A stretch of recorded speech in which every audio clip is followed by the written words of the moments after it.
Good evening. This is the Planning Board meeting of April 27th, 2021. If we could please stand for the Pledge of Allegiance.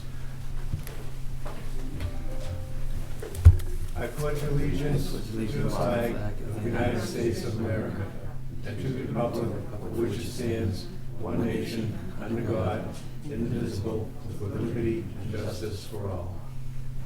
Bruce, I apologize. Oh, The clock downstairs says a different time. No, that's all right. I know you're busy with another meeting.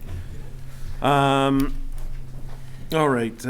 We have a very busy schedule tonight, so we're going to try to stick to business.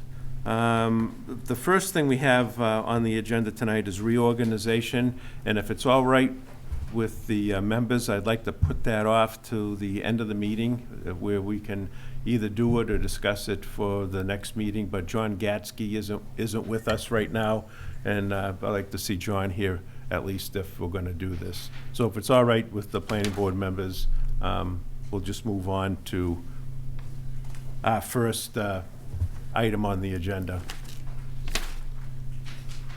Okay, the first item we have on the agenda tonight is a minor modification, and let me see. This is Volta Energy. It's 72 Center Street. It's map 70. It's lot 1-2-R. And so this is just, it's not a public hearing. It is in our agenda tonight. It's a public meeting. And although, and so I will allow people to speak about this. Tonight with us, joining us is Jim Banda, the building inspector. We have Amy Questle, the town council, and she's on Zoom. I saw Andy Glines with us from Fuss & O'Neill. That's the town's engineer. And I did see Mr. Silva, the property owner here. And see, is Thomas Strong here? I think he's on Zoom, Mr. Chair. Okay, Thomas Strong is on Zoom. Plan to join on Zoom. He's involved. Okay. Legal counsel. And Rom D'Ambroso. Rob. Okay, and so you're here. Okay. So first thing I want to speak about is a minor modification. And we do have rules about minor modifications in our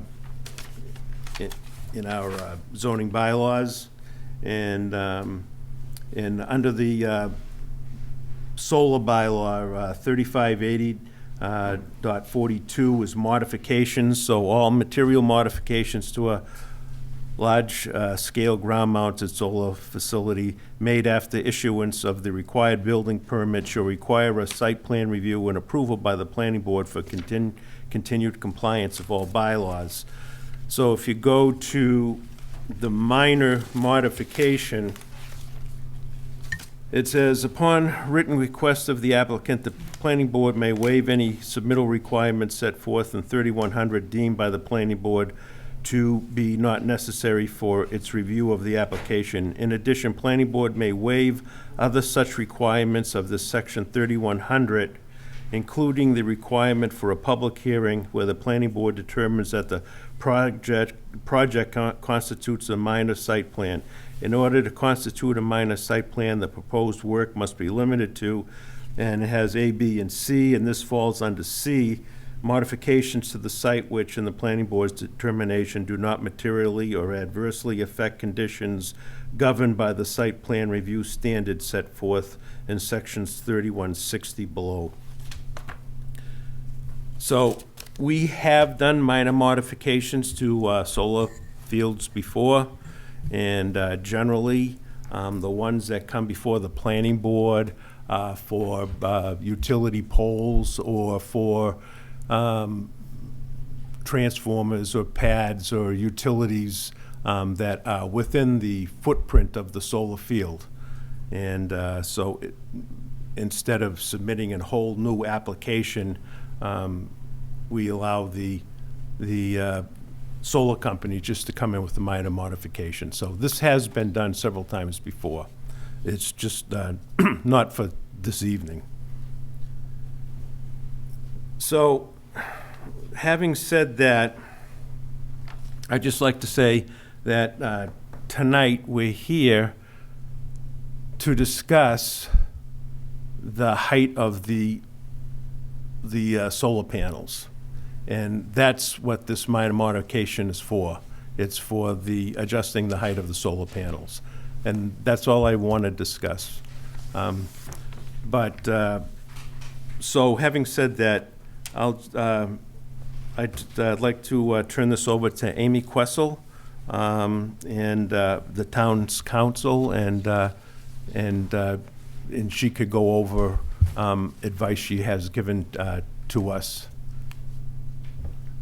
Thank you, Amy. So thank you, Mr. Chairman. So again, Amy Questle from KP Law, Town Council, and so I've been here before.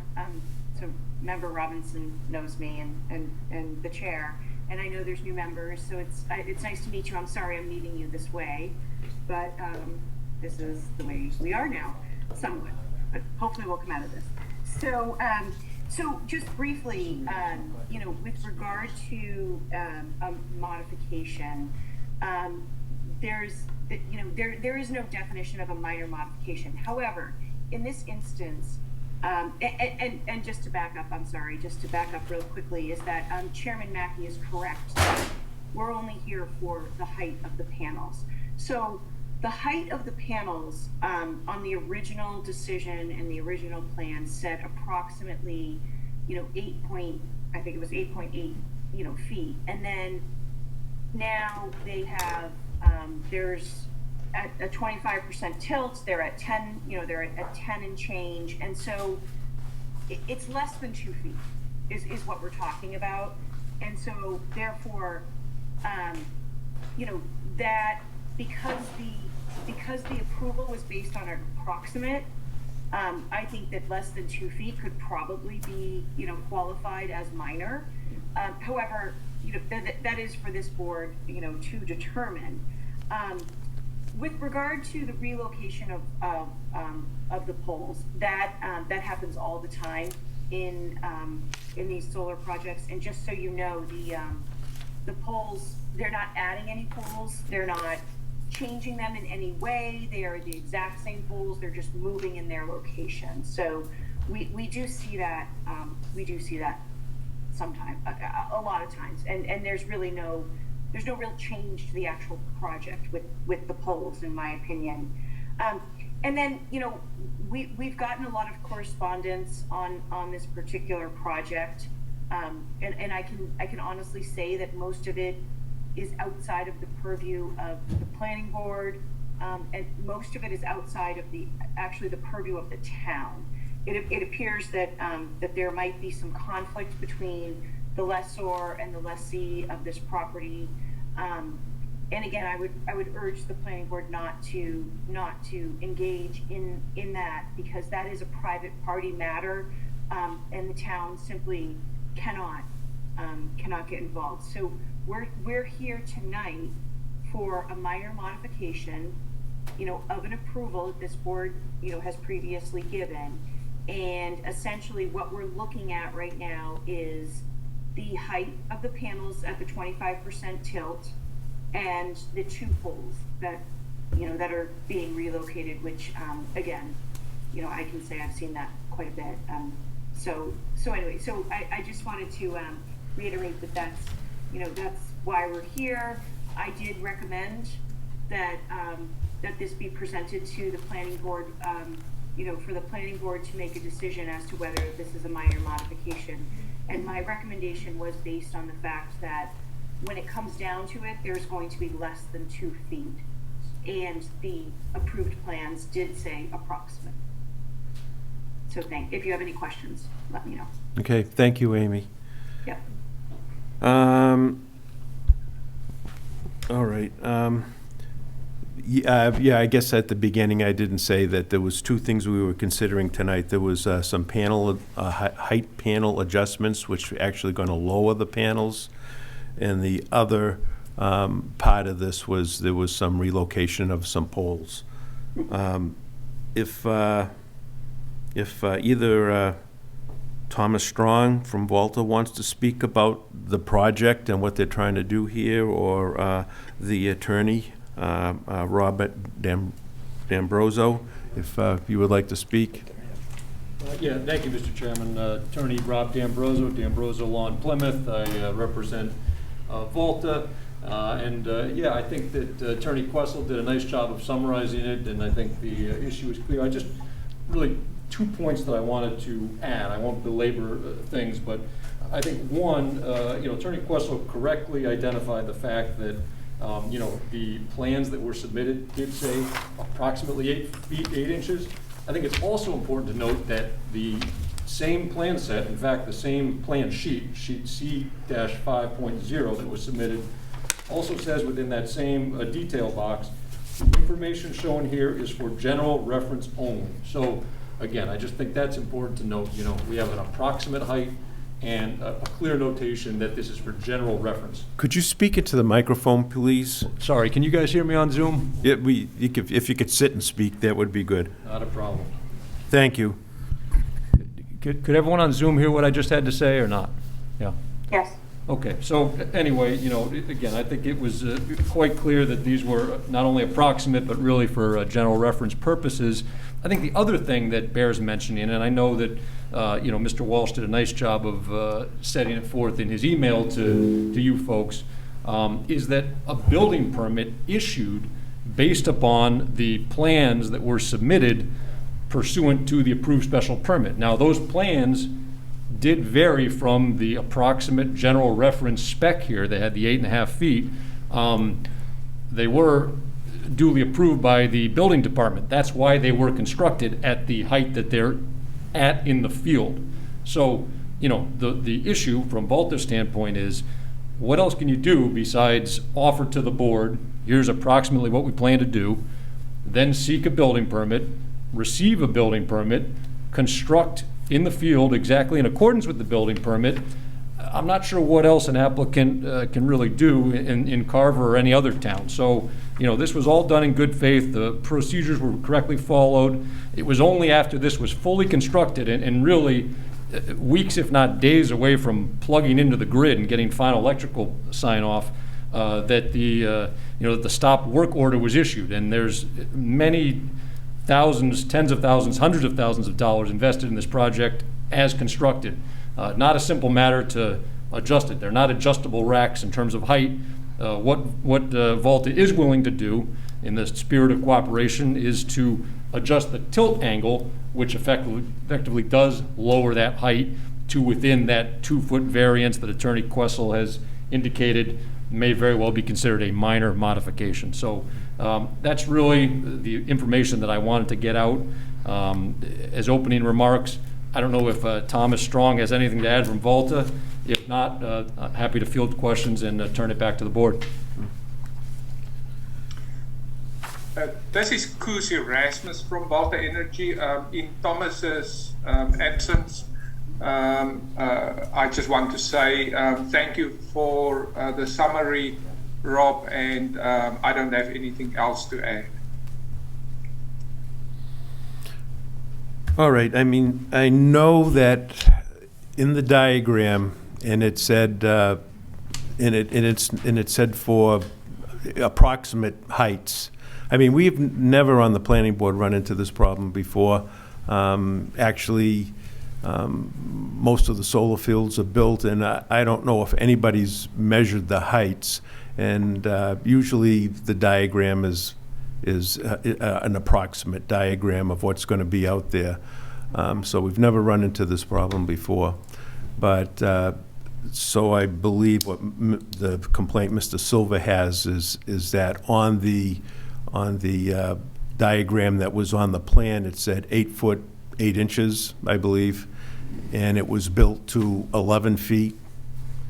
And so now Volta is going to change the angle of the panels, which was 25 degrees. Was 35, is 35. Well, is 35, but I think it was, but on the plan, did it say 25? It did say 25. Did yes, sir. 25. For So- reference purposes. So you're going to bring it down to 25, and so that would make it 10 foot 1 inch, I believe. Yes, sir. Yeah, 10 foot 1 inch.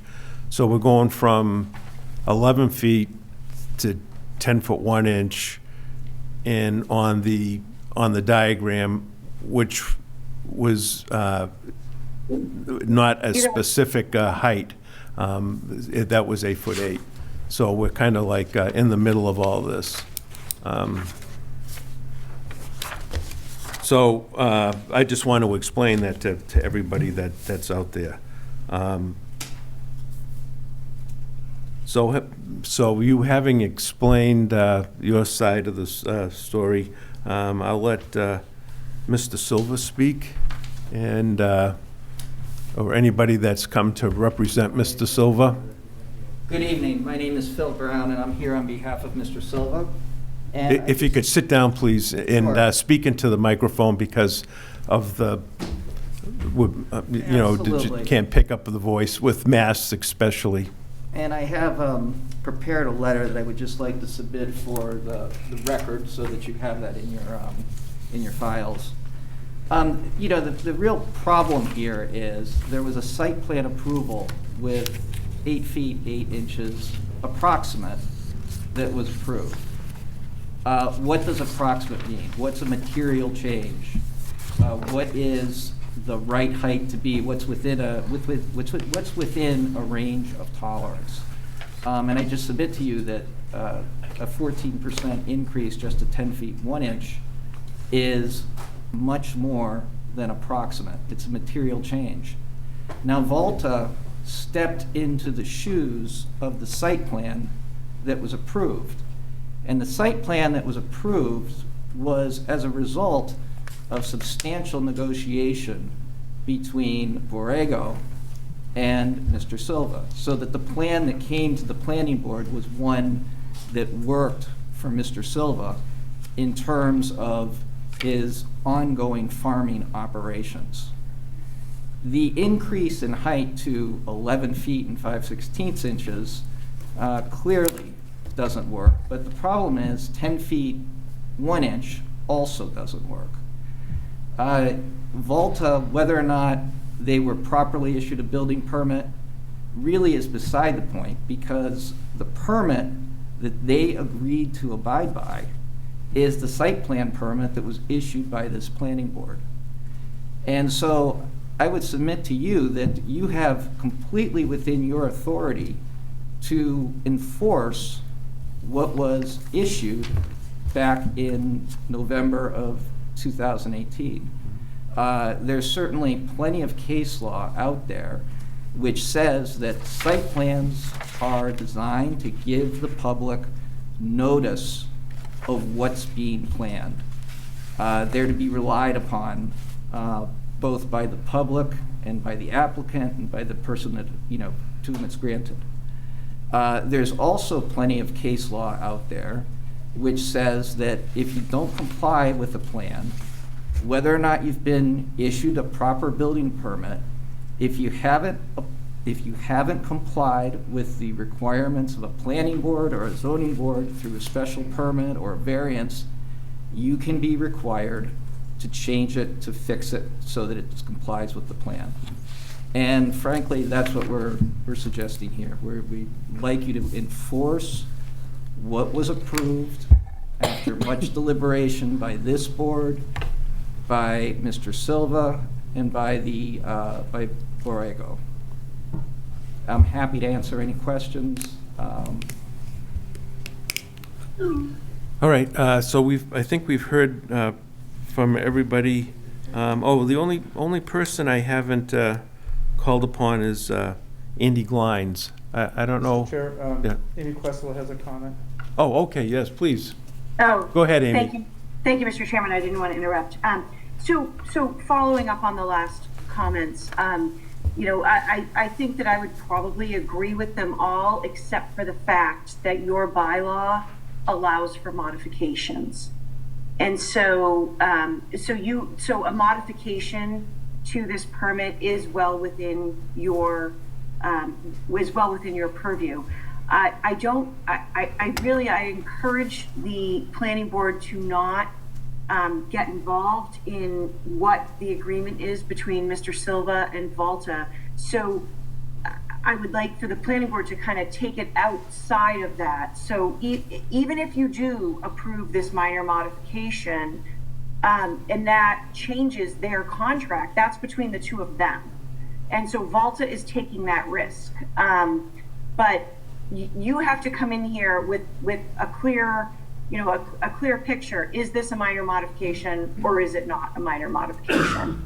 And so you have to decide, is 8.8 to 10.1, a minor modification or not?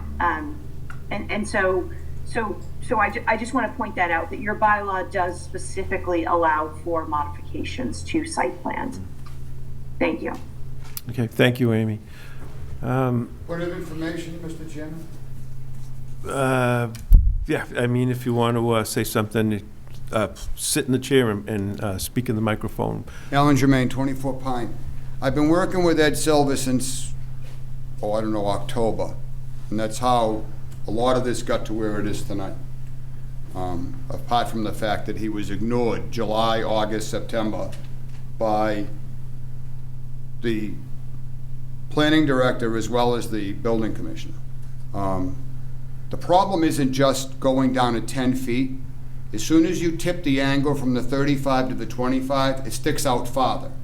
So now we're already out of the bog, on the edge of the bog road. Anybody that runs a machine would understand that it's going to stick out a little bit further, making it impossible for him to work on the two bogs that he's got working bogs, because there's too much solar going on at the very edge of the bog road. It's beyond the swale. I think I've shown you pictures of how far it sticks out. So if Mr. Silva's going to try to work on his bog with his excavator, he's going to be right on top of the solar panels, even more so now if you dip them to 25 degrees. This was never about him not liking 11 feet. This was about right and wrong. And I would like this board to consider right and wrong. I understand what KP is saying about a minor modification, but Mr. Silva is, you tell him it's 10 o'clock in the morning and it's 10 o'clock in the morning. It's not 11:30 and it's not 8:30. They told him 8 foot 8 inches. They told him it would take up this size footprint. The paper got sold, which is the reason we had a bylaw that didn't pass at town meeting. It's come back to this board to be reviewed more, to stop this from happening. The paper that Borrego got was sold to Volta. Volta went in, put in what they want. My only caveat to this is, if this board approves this modification, in my opinion, you might as well throw the bylaws out, you build whatever you want to build, come back in, ask for modification, and have a nice day. I think that they need to be held to what the permit that was approved said. Otherwise, Mr. Silva is not in this for the money. He doesn't want more money. He wants them to build what they said they were going to build, what was originally approved by this board, or he wants them to take it out. And that's what he's asked me to convey tonight in my usual nice way. The therapist is working on having me get this out. So we're doing good. Thank you. All right, thank you. So Mr. Chairman, so while I always appreciate Mr. Germain's comments, always. Unfortunately, everything he said is a private party matter. So if Volta was not allowed under their contract with Mr. Silva to come back for a modification, they would not be here. So they are coming back for a modification. The only thing that we can consider is this modification. We cannot get involved in the agreement between Volta and between, Mr. Silva. So we can only consider this modification. And one other thing that I do need to say, and it's not necessarily in the scope, but I've been dealing with the planning director for years, for as long as he started. I've been dealing with the interim building inspector, and I also deal with him in another location. And they do their job very, very well. I don't think they should be disparaged tonight by claiming that they are ignoring people. They are not. I know for a fact that they've met with Mr. Silva. I just think it's important for the board to know that your staff is diligent and they're quite good at Who their are you jobs. saying met with Mr. Silva? Who met with me? If you want, if you would like to speak, if you could, yeah, just make sure you get the microphone near you. Who has met with me to speak with me? The building inspector. And myself, Which building inspector? right here. Yeah, he has. But the elephant in the room is the previous inspector, which didn't do what he was supposed to do. The order of conditions that was given by this planning board wasn't followed. You admitted that. Wasn't followed. They were supposed to come back to this board and state what they were supposed to do, and the board would either approve it or not. They didn't consult with me, the landowner, or you. And now you're rephrasing it as if this is a minor modification. No, it's not. None of this all could have been avoided easily if Volta came and spoke to me, the landowner. Everybody's speaking about everybody else but the landowner. I take pride in my property and everything that I do there. And my agreement with Borrego, what we had to do and came before the board, was approved. And to be totally ignored and then written off as some minor modification is awful, because what happened is a dereliction of duty by those who worked in this in their capacity, and there was a paid inspector that was supposed to do what he's supposed to do. I spent months trying to get him to come to my property. This all could have been avoided. All of it. What does anybody have to say about that? But now you're going to sit here and favor Volta and not me, the landowner who's been here for 22 years, a diligent taxpayer, a law-abiding citizen. This is what I have to put up with? You're going to just easily throw this out the window and say, oh yeah, aye, all in favor say aye? I take pride in my property. I'm not here, and that's the other thing I heard, which I got to make clear in this board, is there were implications that I was in it for some other reason. Listen, they can take the system out. I wanted it to go in according to the way I wanted it to go in, and Borrego would have never, ever installed it if it wasn't the way I wanted to have it put. They brought that before this board and it got approved. Now something different was come in.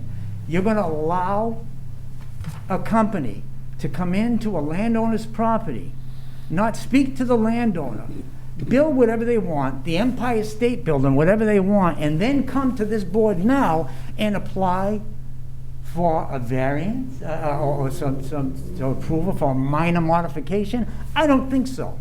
I'm upset. I'm a quiet person. I mind my business. I love my farm. After retiring from the military, I spend my time down there. I brought back a piece of property that was a dump, and I brought it back to a picturesque piece of property. And now that I'm entering into retirement, I wanted this built the way I want it to be built, and I came before the town with the appropriate company to do it. So I don't like how this is being characterized now. I just don't. And I'm asking the board, in the order of conditions, it states that this has to, you can pull it out and look at it. It states that this has to be built according to the site plan. And any modifications, I'm paraphrasing, has to come before this board. They did not. The inspector, who's no longer here anymore, just signed off and allowed them, not knowing, from what I was told, he didn't realize that this was a different company coming in. So I'm supposed to bear the brunt of this? Let's just do a minor modification? I spoke my piece. But Mr. Chairman, they are coming in for modification now. So they are going through the proper channels, which, you know, Mr. Silva just said that, you know, they should have come in beforehand, and I 100% agree. I do think there was confusion as to what they thought was, you know, the two references on the plan regarding, you know, approximate and generally and those kind of things. But with all that aside, they are coming in now for for a modification, which is allowed under your bylaw. So how does that address my issues? What I just explained to you?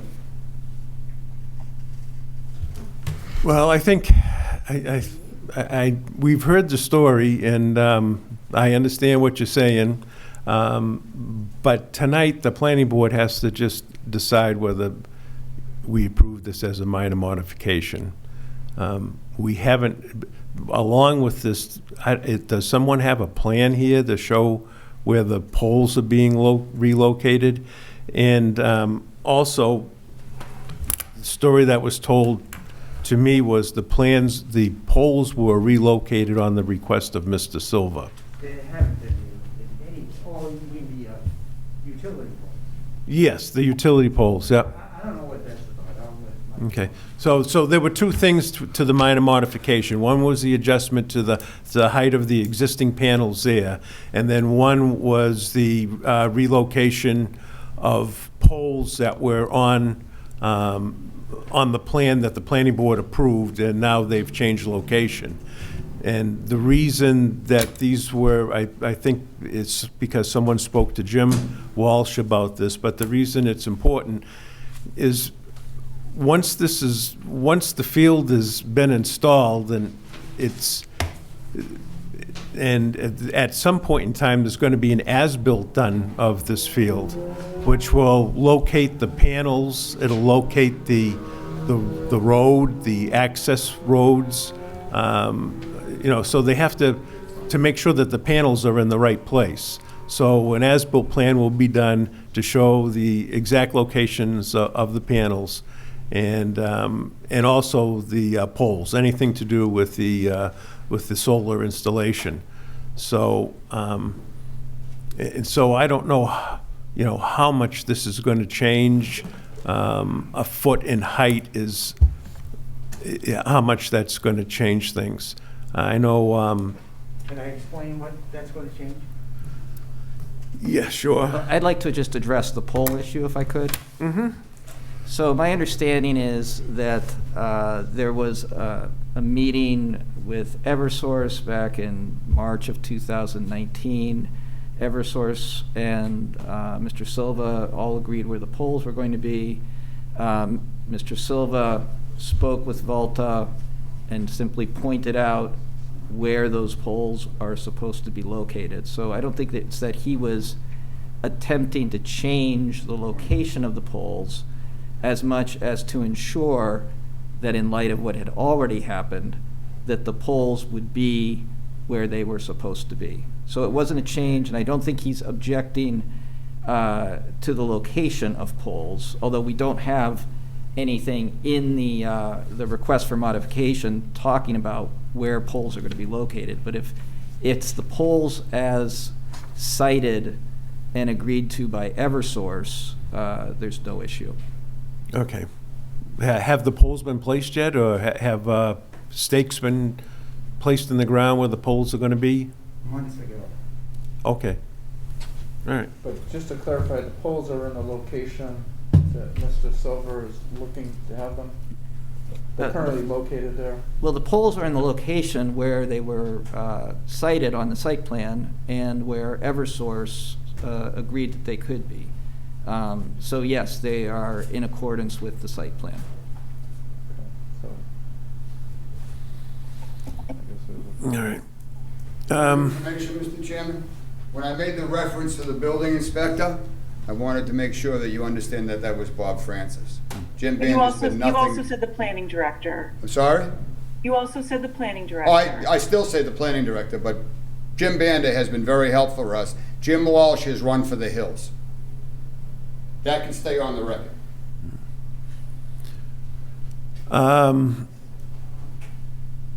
The only other person is Andy Glines. Could I ask you some questions? Yeah, please.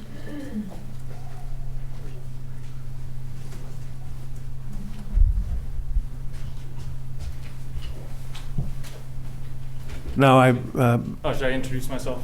yes, please. Andy Glines, professional engineer in the state of Massachusetts and town engineering consultant. Mr. Guines, Bassanonio.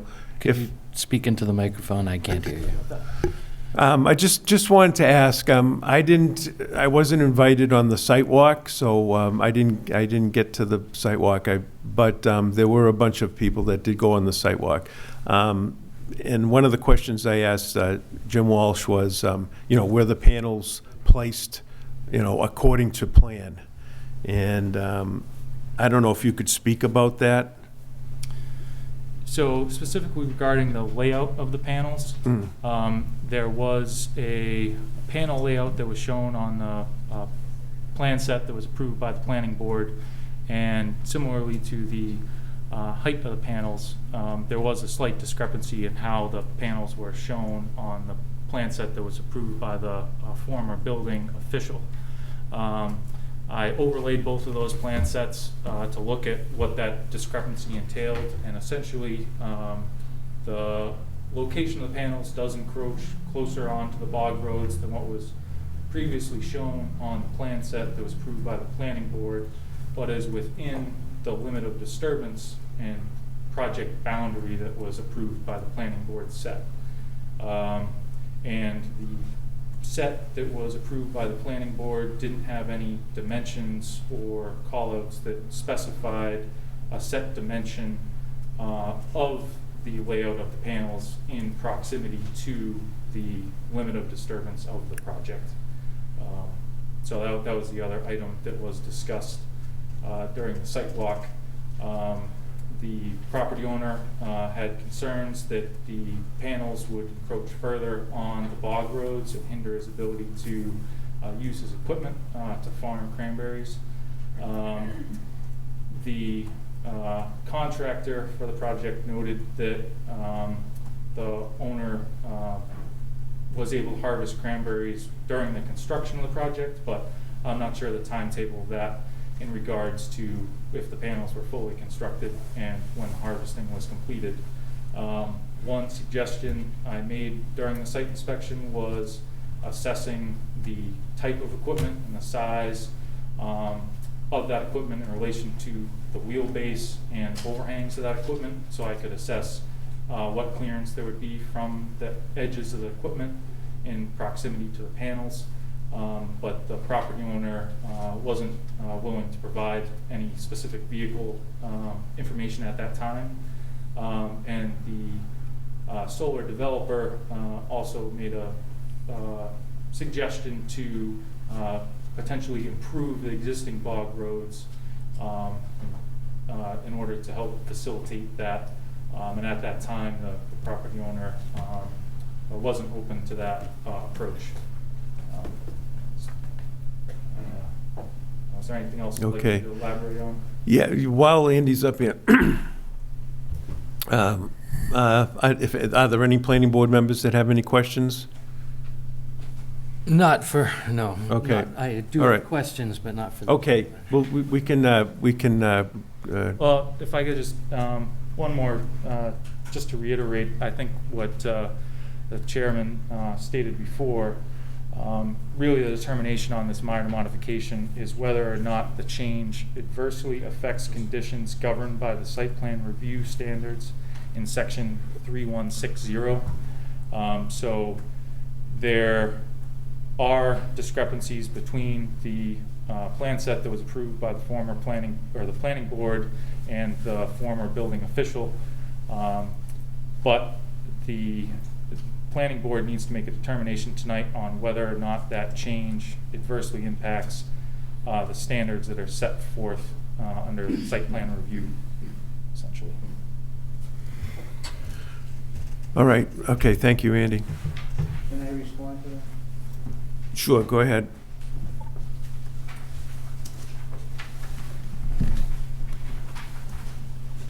First of all, to add to the non-stop disrespect that I've been getting as a landowner, the engineering firm and whoever the entourage he had with them, no one told me they were coming to my property. Encroach on my property, never even saying you're coming by, total disrespect. I should have been a part of that process, but I wasn't. As far as he's talking about the equipment in the meeting we had with the interim building inspector and the engineer and the general contractor on the site.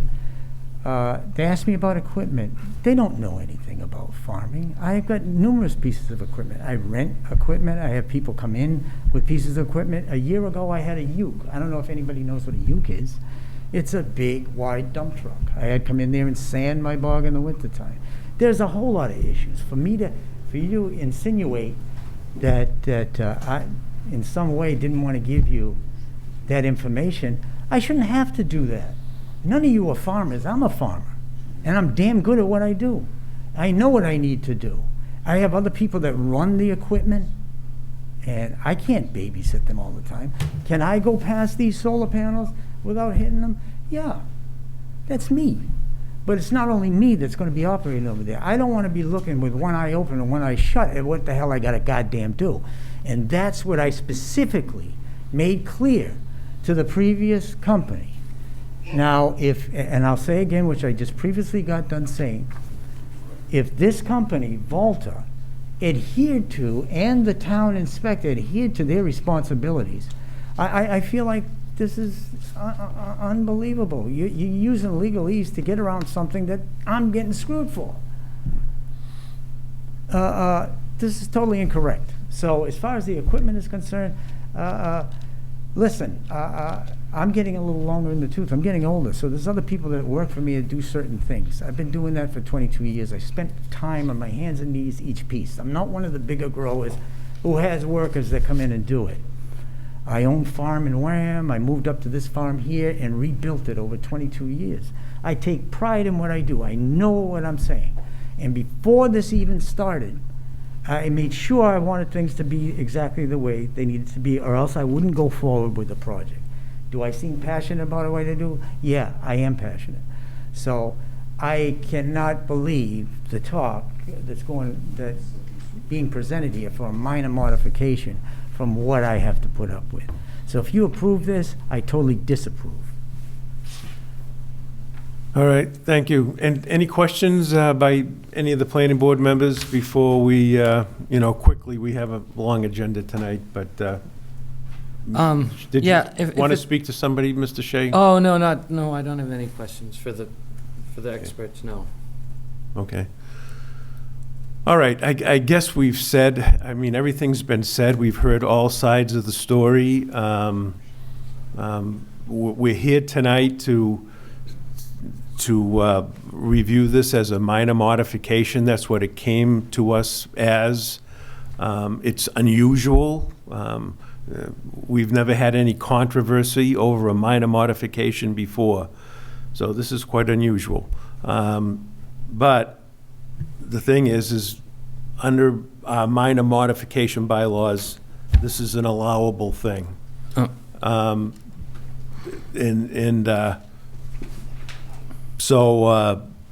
And also, town council has advised us that we should vote this as a minor modification. So, that's pretty much all that I can say here. It doesn't, this doesn't change the building footprint. It doesn't change the solar field. It just changes the height of the panels. So, which came from an approximate drawing. So I guess if somebody would like to make a motion. Before we do that, Okay. Mr. Chairman, if it's all right, I'll read condition number 2. And condition number 2 says the project must be constructed as approved in the site plan. Any other revisions will require approval from the board as a modification of this decision. It doesn't seem to me, and clearly it's been admitted, that this was not constructed as approved in the site plan. The site plan, and in order for us to give a modification, it has to come before us to seek approval for modification before the construction of the project. Now, this project has already been constructed, and clearly it's non-conforming. at this point, I don't see that it is in the purview of the planning board to make this decision. I think this has to go in front of the ZBA to be handled, because it's no longer conforming to the conditions that we set in regards to this. They did not seek approval prior to any modifications, and it wasn't constructed as approved in the site plan. Frankly, I think this falls out of our purview, and it's a job for the ZBA. This is what they do. This is their specific powers of this, because it currently is non-conforming. We cannot make it conform by agreeing to a modification after the modification has been done. That's not within our power. They have to seek approval for modifications as stated in condition number 2, and I don't believe that this falls under our power, and I would strongly recommend that this board seek to send it over to the Zoning Board of Appeals as a non-conforming project. All right, thank you. How do you feel about this, Amy? So, thank you, Mr. Chairman. So I don't necessarily agree, because the condition states that it must be constructed as approved in the site plan. Any other revisions will require approval from the board as a modification of this decision. So they are here before you for a modification right now. But to argue that point, it says it will require approval from the board as a modification of this decision typically, and I have never... It doesn't say that, an after-the-fact modification is not allowed. So I guess what I'm saying is that if this board denies a minor modification, then we reassess where this goes, whether it goes to zoning board or court, because there was a stop work order put on this due to the 11-foot panels. So, but I don't see anywhere that they cannot come back for a modification. It clearly states that they can come back for a modification. And they're welcome too, but usually modifications are approved through the board prior to instituting them. This project's already done, and no modifications were sought from this board up to this point. This is already completed. This is a non-conforming project. And as a lawyer, you should know it is not necessarily better to ask forgiveness than to ask permission, because that's the case we're dealing with.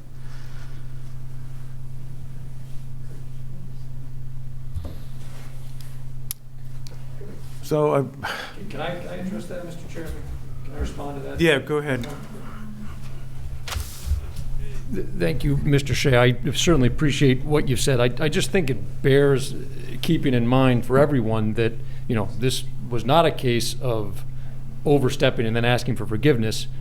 They applied for a building permit and they built to the building permit. So again, my initial point was, what else can you do as a builder? I mean, it is routine to vary from plans that are approved by the site board, particularly when the plans have the caveats that we've discussed about reference only and approximate. You're never going to construct something in the field that is identical to what's approved. It doesn't exist in a laboratory. You're not building in a laboratory, you're building in the field. And again, they were for informational purposes only. They took the next step of filing for a building permit, and they received the building permit. Now, if the building commissioner had, said, no, go get a modification, they would have done so. But, it would kind of caught flat-footed here. There's really nothing else that Volta could have done in this circumstance. I think they handled it properly. They've utilized all the proper channels. I mean, unlike some folks making unsubstantiated claims about the impact here, everything's been documented, everything's been properly filed. We submitted diagrams with this modification request showing how the angle and surface area will change as a result of the shift.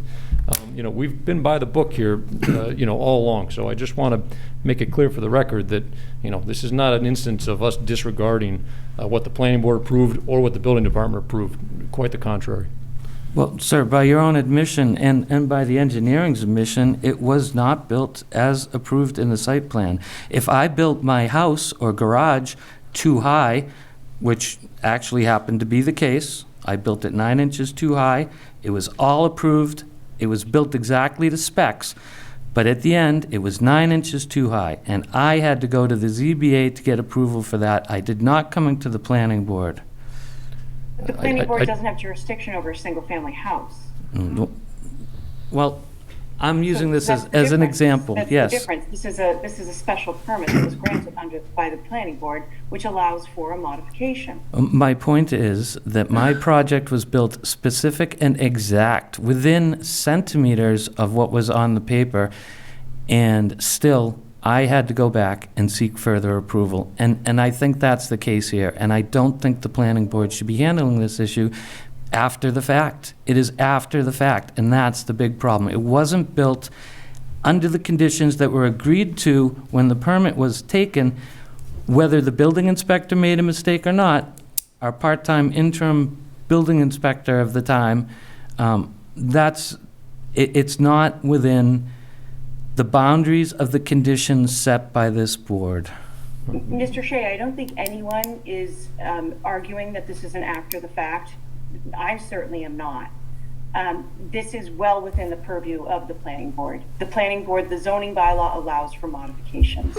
So it's my opinion that this is well within the purview of the planning board. All right. I know, I guess everybody has to make their decision. I mean, I still say that we have to, I've been criticized for not doing what the town council has asked 100% all the time. Unfortunately, with this, I have to agree with town council. It's a very difficult decision. It's difficult. We've never run into anything like this. But, and it doesn't say that later on this may go to ZBA, but I think as far as the planning board is concerned, this is a minor modification. We're looking at a height adjustment, whether, and they were working off approximate diagrams. So you just have to take that into consideration. Can I say something, Mr. Chair? Minor modification's fine, but there's two. You're talking about the height, and then you're talking about the tilt. About the what? The tilt of the panels. That's two modifications. We'd be Am I correct or not? We'd be glad not to adjust the tilt. We're doing that in order to lower the panels. So that's not something that it would generate more electricity and more revenue if it were at the 35 degrees. So that's not something we're seeking. We're doing that in the spirit of compromise. So you're looking for All right. Let's, anybody want to make a motion? What's the pleasure of the board? If you're looking for a motion, I would motion that the board not approve this project, this modifications. All right. Is there a second? I'll second that. So we have a motion and a second. Further discussion?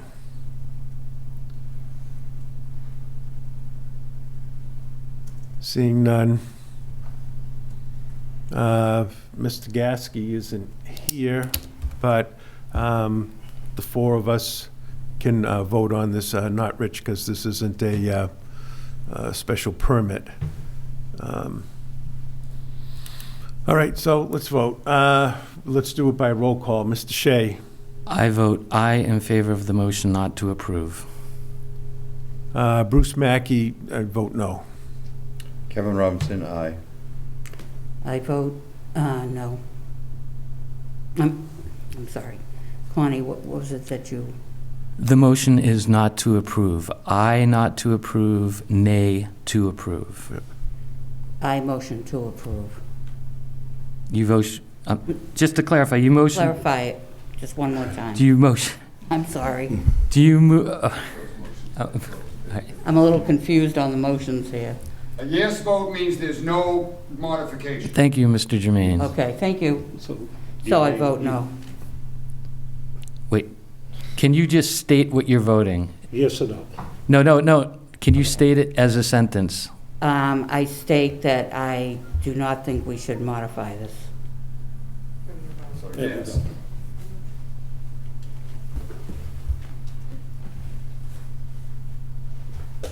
So we have, so you voted the same as Kevin and as Connie Shea? Right. Okay, so we have 3 votes to approve, to not to approve the minor modification, and 1 vote against that. So it was a vote of 3-1. Mr. Chairman, if I may. Yep. I think that we need to redo that, just to clarify, because the vote was, her vote was no, but she meant yes, pertaining to the motion. It's just a procedural issue. Okay. All right, so I vote yes. I'm wondering if perhaps we could do, perhaps Mr. Shea can make a motion to approve the minor modification. That motion can then be seconded, and then you can vote whether you want to approve it or not. And then that might be clearer for all the members. By making that motion or that second does not mean you have to vote that way. I stated my. Then do your motion to Okay. not approve it, but I would like, Ms. Sordillo needs to vote if yes, there, because if there, she did vote no. if there is a question, then I will ask the chairman for a revote on the same motion not to approve. I, Cornelia Shea, vote aye, not to approve the minor modifications on this project. Can I second that?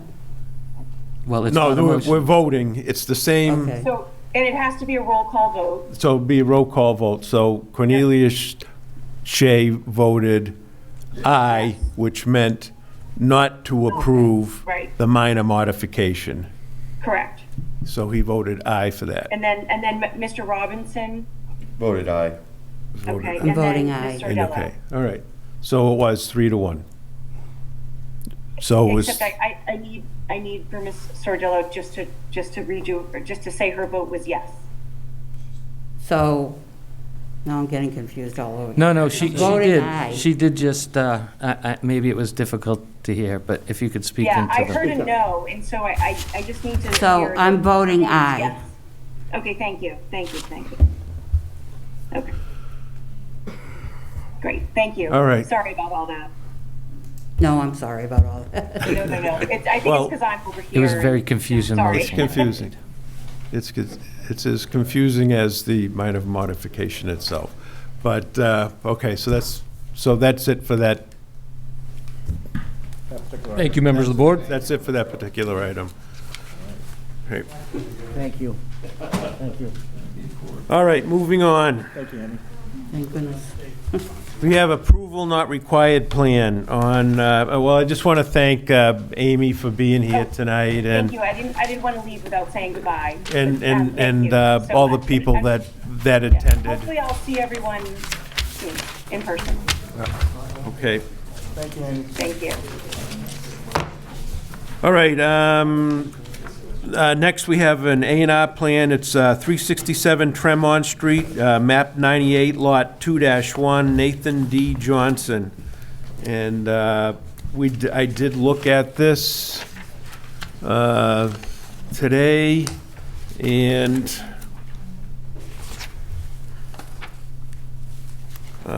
it appears that you have a large lot there, and you're actually taking out a piece of the rear corner and going to add that to the cranberry bogs that are in back. Yes, Mr. Chairman, for the record, Bob Rogers with GAF Engineering. So this is an in-the-family transfer of a small piece of property. So Nathan Johnson owns Lot 2-1, and his father, Dan Johnson, owns Lot 2. And so the cranberry bog parcel is 25.7 acres. Nathan's lot is just over 3 acres. And so there's a desire to put a garage-style building close to the existing lot line. So the purpose of this conveyance of a 50 by 150-foot rectangle of land is so that when they go to apply for the building permit, they will meet the sideline setbacks. So that's the entire purpose of this plan. And so we would just respectfully request that you agree that this is not a subdivision of land and that you can endorse it as an A&R plan. Okay. There's an existing well on that small parcel. Is that to the house? Yes, so that's the well for Nathan's house, and so we've depicted an easement so that the father can grant an easement for the well to the son, so that in the future, when it's a different ownership group, it could be conveyed with no issues. Okay. All right, I don't see any problems with this. Do any of the planning board members have any questions? I don't, but in all fairness, the minimum requirement for frontage is unnecessary as it doesn't front any public way. And it's stated that it meets the minimum requirement for frontage, but it's not fronting a public way, so Tremont Street? I don't see Tremont Street. I see Tremont Street on the map here, but the parcel A in the back. Well, correct. So parcel A is simply going to be conveyed from lot 2-1 to lot 2, and both lots will continue to fully comply with zoning. Okay, I see how, it's just that I didn't expect to see frontage in regards to this particular issue. All right, any other questions? All right, I'll entertain a motion to endorse the Form A plan. Cornelius Shea will make a motion to approve the A&R. Second that. So we have a motion and a second. Further discussion? Seeing none, let's do a roll call vote. Cornelius Shea says aye. Bruce Mackey, aye. Kevin Robinson, aye. Ellen Sordillo, aye. All right, thank you. Thank you, Mr. Chairman. Do we have any plans to sign? Just that one, if you would. You want us to sign it now to take it with you? That would be great. Okay. So we're gonna need a copy of this, 6 paper copies, Sure. because we have to distribute it in town. Sure. Do you want to put it on John's spot? And I think that way.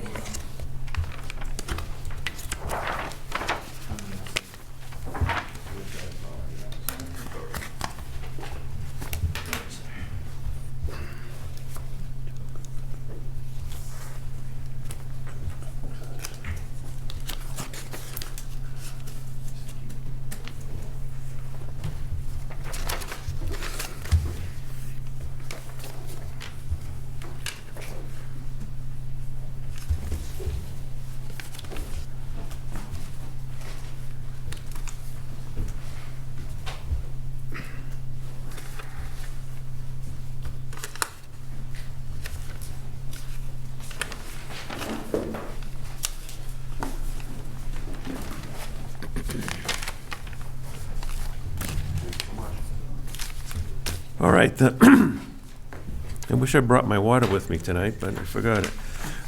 Public hearings continued. The next is on the application of Ironwood Renewable LLC requesting a special permit and site plan review pursuant to sections 2230, 3100, 3580, and 5300. And this is located at 223 Meadow Street in Carver. And so I have an email from Hamilton Carrier, and the email says, "Good afternoon, Jim. Thank you for giving me a call early this morning." And this was on Tuesday, April 20th, 2021. Thank you for giving me a call early this morning per conversation. Ironwood Renewables would like to formally request a continuance of a public hearing until May 25th. Please let me know if you need anything else at this time. So, and our next meeting will be May 25th, so I'll entertain a motion to continue the public hearing of Ironwood Renewable LLC to May 25th at 7 o'clock. Cornelius Shea so makes that motion. Second. So Mr. Shea made the motion and Mr. Dillo second. So any further discussion? Seeing none, we'll do a roll call vote. Mr. Shea. Cornelius Shea says aye. Bruce Mackey, aye. Kevin Robinson, aye. Ellen Sordillo, aye. All right. So we'll see them on May 25th. Now, we're moving on to the application. This is another public hearing continuation on the application of Fuller Street Carver Solar LLC requesting a special permit and site plan review pursuant to sections 2230, 3100, 3700, 3580, and 5300 of the Carver zoning bylaw. And this is located at 40 Fuller Street, which is Assessors Map 50, Lot 8, N10A, to allow construction and operations of an approximate 5 megawatt large-scale ground-mounted solar photovoltaic installation and appurtenant equipment, including inverters and battery storage and interconnection. Property located in a residential agricultural area. So this is a continuance from our last meeting, and we did do a site walk, and some of the members attended. I think Ellen was there, I was there, and Mr. Shea was there. And I think that was just the three of us. So is there anyone here tonight to speak about this? Hi, I'm Mary Kate Neweiss. I'm an environmental specialist with Beals and Thomas. I'm representing Sarah Stearns tonight. She was unable to make it because she had a family matter. So I'm happy to provide just a quick overview of some of the changes that have happened since the prior public hearing, if that's helpful to the board. Yes, go ahead. Fantastic. Do you mind if I share my screen? No. As long as we can hear you, and I guess I can everybody hear. Yeah, I think we can hear you well, yeah. Excellent. I think, Jim, you may need to give me permission to do that, but I can wait for a moment. But while we are waiting, I am... We're shared. Fantastic, fantastic. All righty.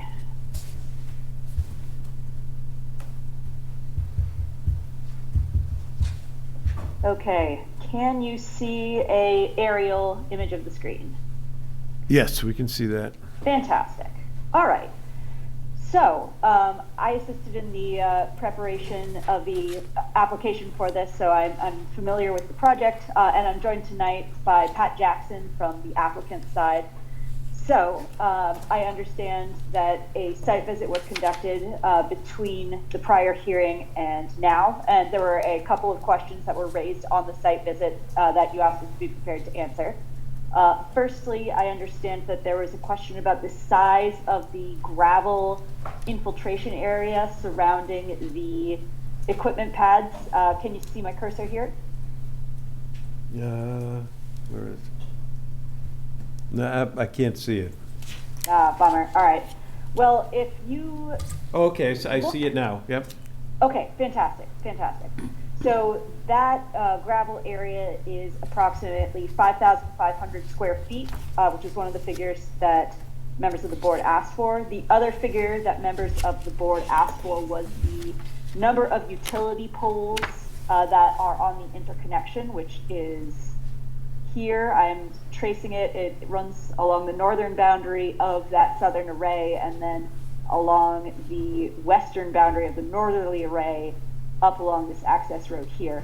So there's a total of 22 utility poles along that interconnection route. We prepared a revised site plan set based on the comments that we received from Mr. Glines at Fuss and O'Neill. Those changes included additional details regarding stormwater management and additional information such as setbacks to be depicted on the plans, for instance here as an example.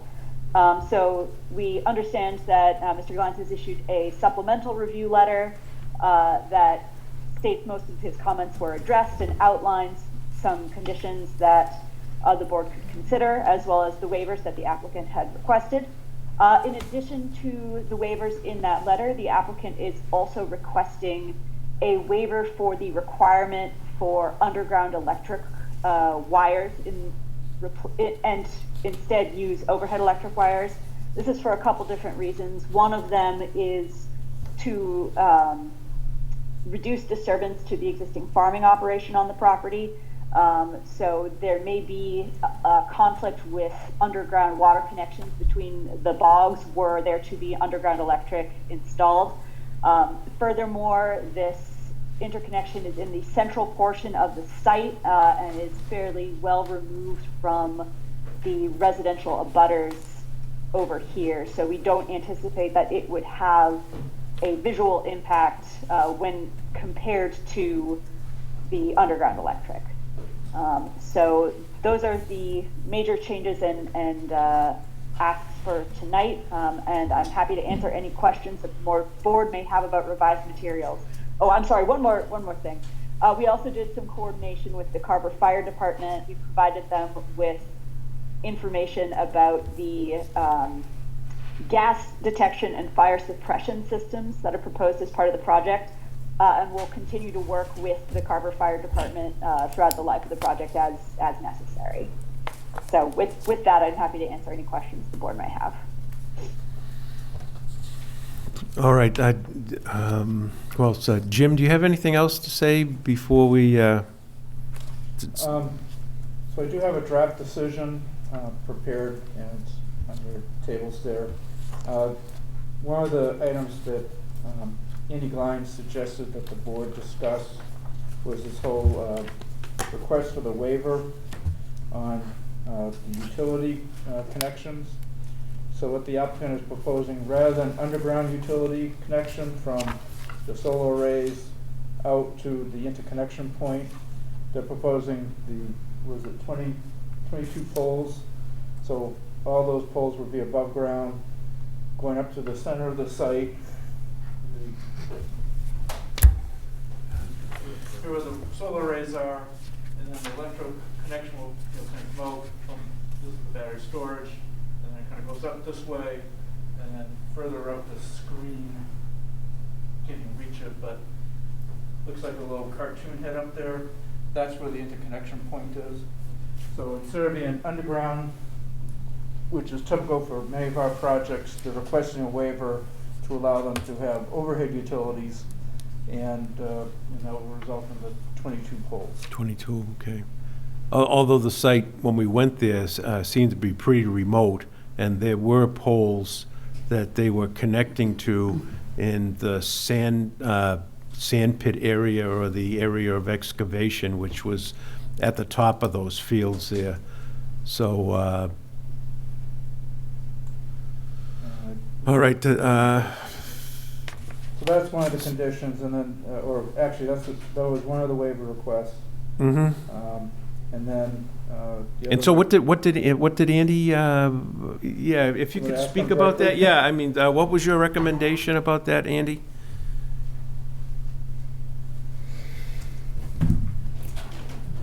Andy Glines, Fuss & O'Neill again. So specifically regarding this waiver request, I just wanted to reiterate that the location of the poles have been placed in such a way that they are located adjacent to the solar array, but on the far side, so further away from the abutting properties. So the poles are actually going to be over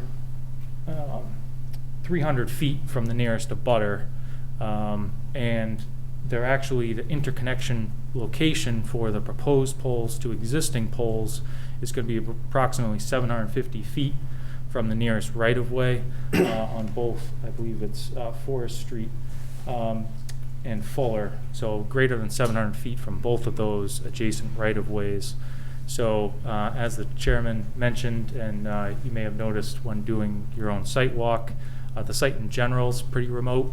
I know the board has approved this waiver request before, but I really wanted to reiterate this to the board tonight just because of the length of the waiver request. It's about 2,500 linear feet poles that they are going to be passing with the, I believe, 22 poles that are proposed. So the length's a little bit longer than I've seen approved in the past, but that doesn't mean it's necessarily going to have more of an impact on any abutters. So I think that the applicant is making a strong effort to minimize and actually, alleviate any impacts to the abutters with this overhead. But that's not to say that going underground with conduit wouldn't be, insurmountable. It could feasibly be done, but I don't think that there would necessarily be a significant change to the impact of the project in regards to the butters if they were over. No, I was thinking if you could run a long length underground and then, jump up to the poles, so you wouldn't have 22 poles. But also, this project is really remote, and it's mixed amongst a lot of cranberry bogs. There's like a pond there. There's some reservoirs out there too. There's a mining, sand and gravel mining operation going on out there. So there's a lot of things. Whether this, I don't believe it would affect any neighbors there. So, was there any other concerns that you had out there, Andy? I guess in my final memo, they addressed all our comments, but I do typically include a list of recommended conditions to include, as well as recommendations on whether or not the waivers that are requested should be approved. And I believe Jim has already incorporated and prepared all that in his draft approval letter. But if there was anything specific that anyone would like me to elaborate on, I'm happy to do that this evening. Yeah, I did notice that, there were some waivers there, but then you said that they looked all right to you. Correct. As far, yeah. I did see Jim. Did you have something to say, Jim? I do have a question for the applicant, because there's a little confusing language where they made reference to a dual-use solar array versus conventional. And I just want to confirm, is this a dual use or a conventional? Because I know there's about 22 acres of land is going to be taken out of production for the solar arrays. Yes, this is a conventional array. Conventional, okay. So I just have to make changes to properly reference that as a conventional array. Richard, did you have? Yeah, these telephone poles, are they what you want in, or is it what NSTAR requires? Or is it later on you're gonna ask for, more poles? So these poles specifically they're actually, they're known as owner poles as opposed to utility-owned poles. So these are the poles that the solar array developer is going to install from their concrete pad-mounted equipment to transfer the electricity from their equipment pads out to where the interconnection location is tying into the grid. So the utility provider has their own requirement on overhead poles, which I believe they typically need 3 for their equipment to tie in. But basically, this waiver request would be regarding the additional poles to get from the equipment pad over to the interconnection location. But specifically on this site, that interconnection location where the existing poles that they're tying into are located are already 750 feet away from the right-of-way. So they're closer than that to the backside of the abutting properties, but greater than 300 feet from those property lines, but 750 feet from the nearest roads. Okay, I have another question. The bogs are gonna be out of service, right? Correct. So what's the problem putting the underground cables?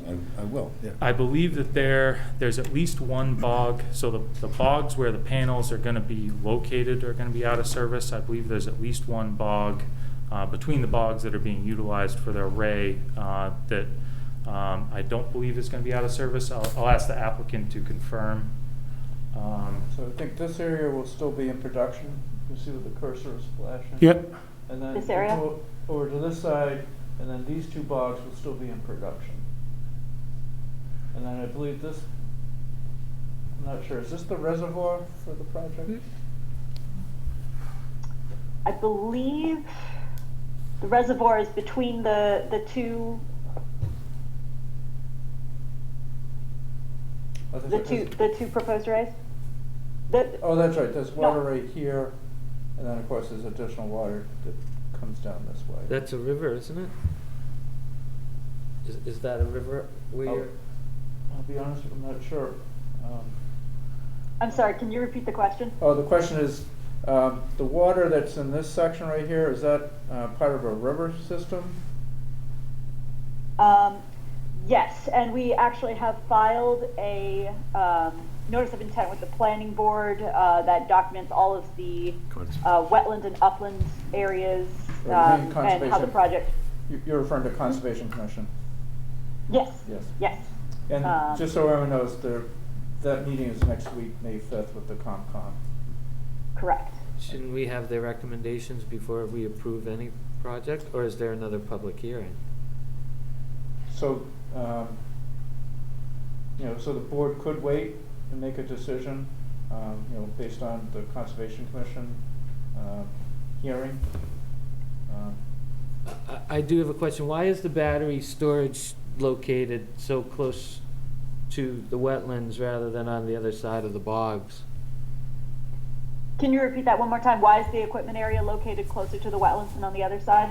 Right, and considering with the telephone poles and you want above-ground utilities, I would think that would make everything shorter and further from. Pat, do you think you'd be able to weigh in on that, why that equipment area was cited there?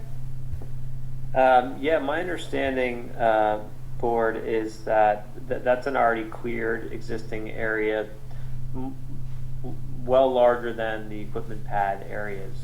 So we didn't want to put it in the bog. We felt like that area was the best, already cleared and used space on site from a construction standpoint and a safety standpoint for access. If I may, remember on the site there was that kind of a pit area that they were clearing up. So they're just utilizing that site. I was just wondering why they wouldn't put it on the other side where they're gonna put the telephone poles. I mean, it seems that would be, economically the way to go. But I did have some concerns with the screening for, was it property 5416?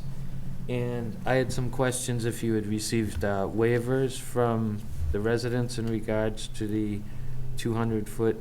Oh, so they're maintaining the 200-foot setbacks, so they wouldn't require any waivers. Yes, Oh, and actually, I do have a exhibit I can show you if that would be helpful, if you give me a moment to. Because this is the 200-foot pull that up. line here, and you can see that it crosses over up to here. I'm not overly concerned about the existing bog roads as I am in regards to that. I don't think we can waive it without waivers. Is that correct? We can't waive the setbacks and screening. Only the homeowner can do that? So if you look at the exhibit, you can, has the exhibit changed on the planning board screen? No. No, okay, just a moment. Yeah, I can. When you will. Did it refresh? Not yet. Okay. Apologies for the technical issues.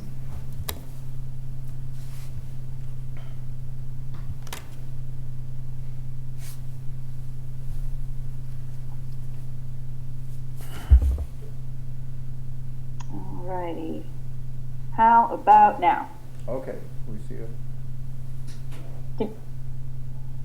All right, so you can see this plan that shows the distances relative to the abutting property owners. So this dotted line here is the 200-foot setback.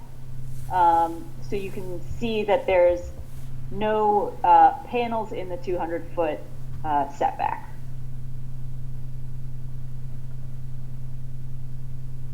But the project is within the 200-foot setback. I believe the only portion of the actual project that's in the 200-foot setback is just a corner of the fence. Right, I don't know that the planning board has the power to waive that, only the abutter does, if I'm not mistaken.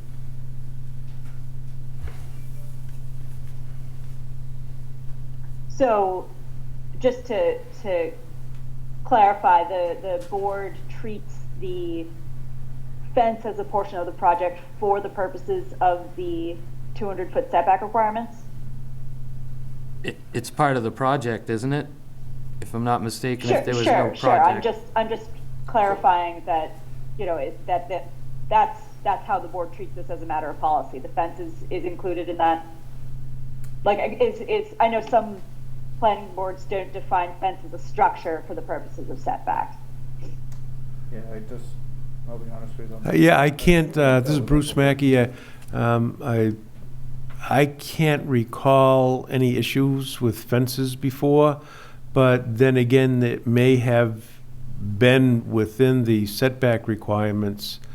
It's just a tiny portion of fence. I mean, but it's in, I understand what Mr. Shea's talking about. What type of fence is that going to be anyway? I believe it is 7-foot chain link. Pat, can you just correct me if I'm wrong? Yeah, that's right. Okay. All right. On behalf of the board, I can double check how that's defined in the bylaws and provide a clarification to Jim Walsh and the board members, but I wouldn't be able to do that Tonight. Right. Yeah, I mean, I don't think we've seen the 200-foot setback this tight before. I mean, as long as you keep within the 200-foot setback, that's within the bylaw. But I don't know if we've ever had this problem with fencing. It's never been brought up before. So, is there a way to get that fence to be closer to the array? I know it's kind of like squared off there. I mean, in that the 200 is pretty tight right up against the panel there. Yeah, I could speak to that, board. It was a strong request of the landowner, who's as you know, an active cranberry grower. His preference was to square it off so that he could continue to farm that eastern portion of the bog. And he said, you know, if we just make that bottom area very irregular, it's just going to make it more challenging for him to farm that corner. So it seemed like a pretty benign thing, but again, open to hearing more about how you guys treat this in the past. I honestly don't have an issue with it, but I just don't want to overstep my bounds in regards to this. That's my own. Yeah, maybe it's good for Andy to take a look at that particular part of the bylaw again. Yeah, we've never run into that. It seems like we're continually running into things that we've never run into before, but this is one of them. One of my other questions is, when Chief Boyle was here, he suggested warning lights in regards to fire protection so that somebody doesn't open those doors. I didn't know if that was included in this too. So we had included I'm sorry, did I overspeak? No, go ahead, please. Okay. We had included documentation about the fire suppression system and the gas detection system with the prior response to comments letter. I don't recall offhand if there was anything related to lights. I don't know, Pat, if you do recall offhand. I remember exactly what you said, but not on the lights. Sorry. I do have a question. On the plan, there are these red lines that run from the house, then to a property boundary, and then additional lines. What do those lines mean? Yeah, good question. So the first red line is the distance from the house to the through the vegetation. So that is basically the width of undisturbed vegetation, whether on or off the property, that's going to be between the house and the array. Then there's the second line here is, there, usually the top line is the distance of cleared land on the property that's going to be between the array and the vegetation. So the total line is the sum of those two, which is the distance between the closest panel and the house. Does that make sense? Okay, so the line that you're pointing at, so the total distance is 757 feet? I had to scratch my head a couple times when I looked at this myself, yeah. Yep. And then it's 197 feet from the house to the edge of the vegetation. And Yep, then, exactly. from the edge of the vegetation to the panel is 562 feet. Yep, and then 757 total, exactly. Okay.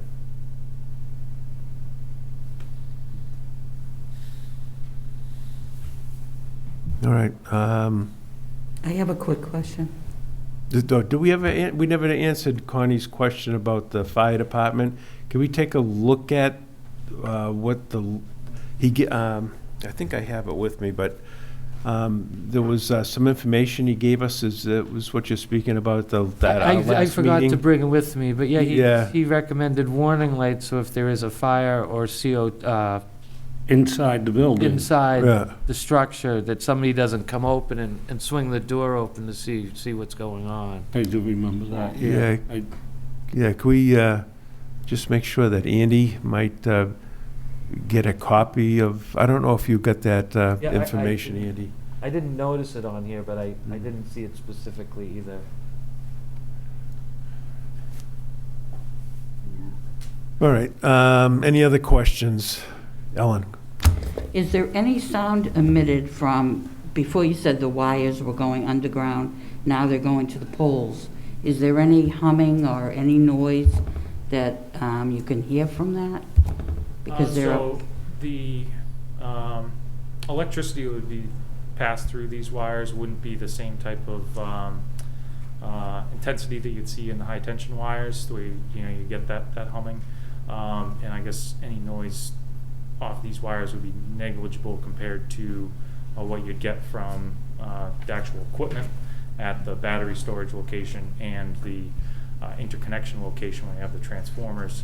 But even the noise from that is inaudible after you get past that from the 200-foot setback. So that's where a lot of municipalities kind of get those setback distances, is so that you get to a distance where the equipment noise wouldn't be audible to the butters. Thank you. All right, and any other questions? We still have a public, this is still a public hearing, we haven't closed it. Are there any neighbors here that would like to speak? All right. Thank you, Andy. So I don't think I'm going to close the public hearing until maybe the next time around. So we're going to, I think there's some questions that we have to answer, and then, and you did get an answer about the type of field it's going to be. You were Yes, concerned yeah. about the Right. conflicts. Right, So, not to use. can we continue this public hearing to May 25th?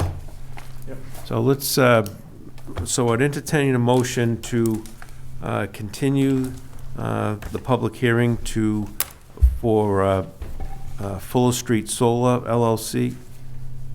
And so that way there, some questions can be answered, and then we'll have some conditions written up at the time, and then we'll close the public hearing at that time. So I'll entertain a motion for continuance of the public hearing to May 25th at 7 o'clock. Cornelius Shea, so motions. I second that. Okay, so second by Ellen Sodillo. So I have motion and second. Any further discussion? Seeing none, let's take a vote. Cornelius Shea says aye. Bruce Mackey, aye. Kevin Robinson has to recuse. Ellen Sordillo says aye. Okay. Richard, I will vote. Okay. Richard Dion says aye. Okay. Okay, thank you, everyone. Okay, so this will be continued to May 25th. And, all right. Well, thank you for being with us tonight on Zoom. Yeah, thank Everyone. you. Thank you all for your time. Appreciate it. Okay. Thank you. Bye. Thank you. Okay, so now we have some new public hearings to go to tonight. The first one is on the application of ID Sign Group, Inc., requesting a special permit. And let me read the, what we have here.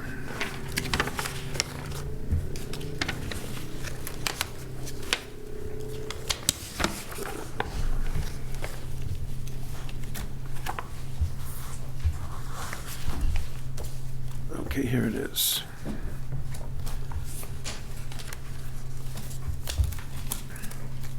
So, in accordance with the provisions, this is a public hearing notice. In accordance with the provisions of the Town of Carver zoning bylaw, the Carver Planning Board will hold a public hearing on April 27th, 2021, at 7 p.m. in the Carver Town Hall, Meeting Room 1, on the application of ID Sign Group, Inc., requesting a special permit pursuant to Sections 3570 and 5300 of the Carver zoning bylaw, located at 100 North Main Street, which is Shaw's, in Carver, Mass., which is Assessors Map 26, Lot 1-0-R, to exceed the signage dimensional requirements in the Highway Commercial District.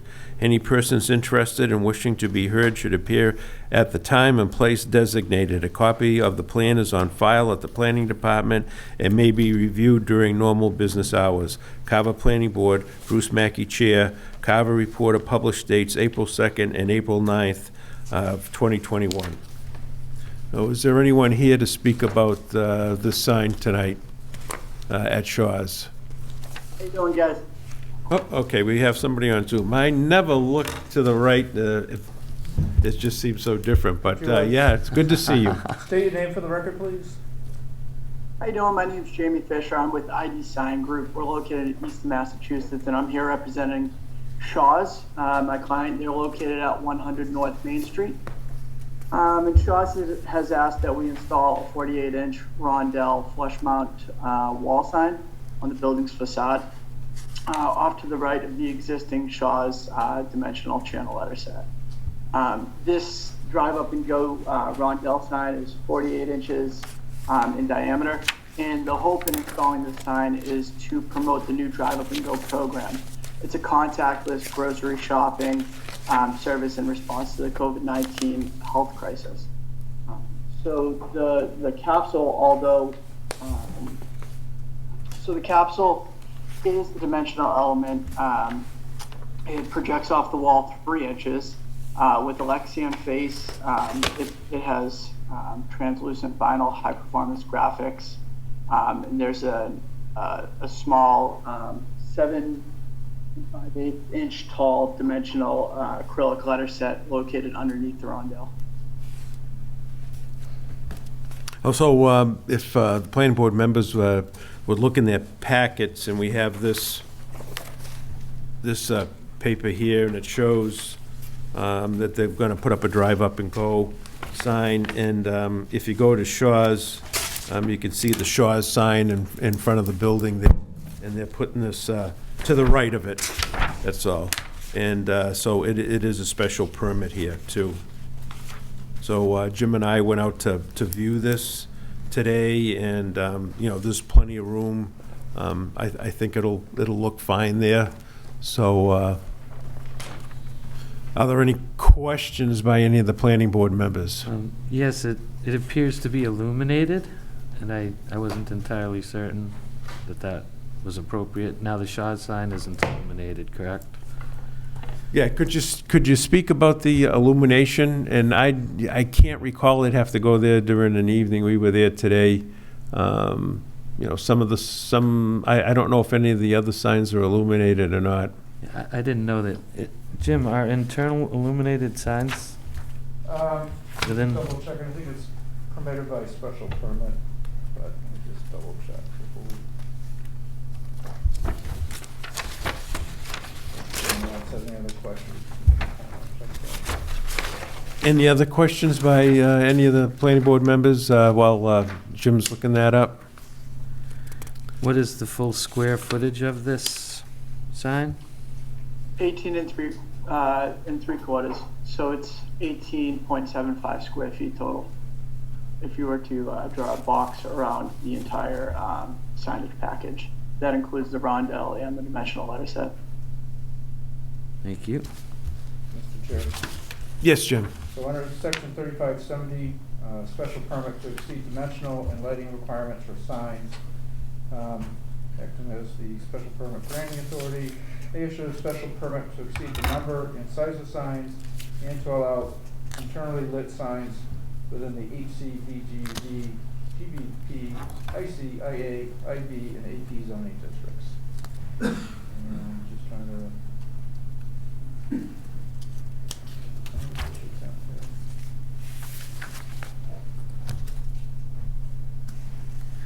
What is the comparable wattage of the LED lights?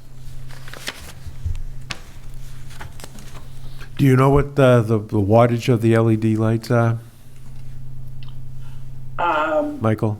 So they're low voltage, so I believe they're 12 volt, 60 watt. And when would it be active? I'm sorry, say that again. I'm sorry, when would the sign be illuminated? At what points? Is it only during the store hours or? During store hours, yes, correct.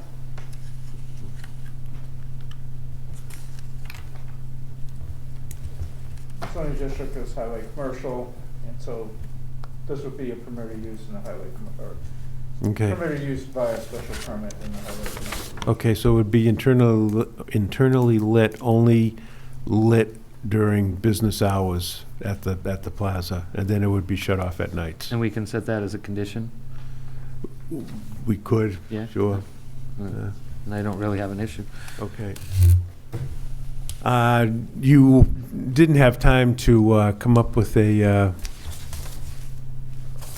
This is one of those forms that the board signs, so it doesn't require, doesn't require a decision. oh, okay. Can we add that to the decision that, about the lighting of the sign and that it would be shut off after business hours? Right. Is this, Shaw's, is it a 24-hour store, or what are the No. business hours for this store? 7 a.m. to 10 p.m., I believe? Around that.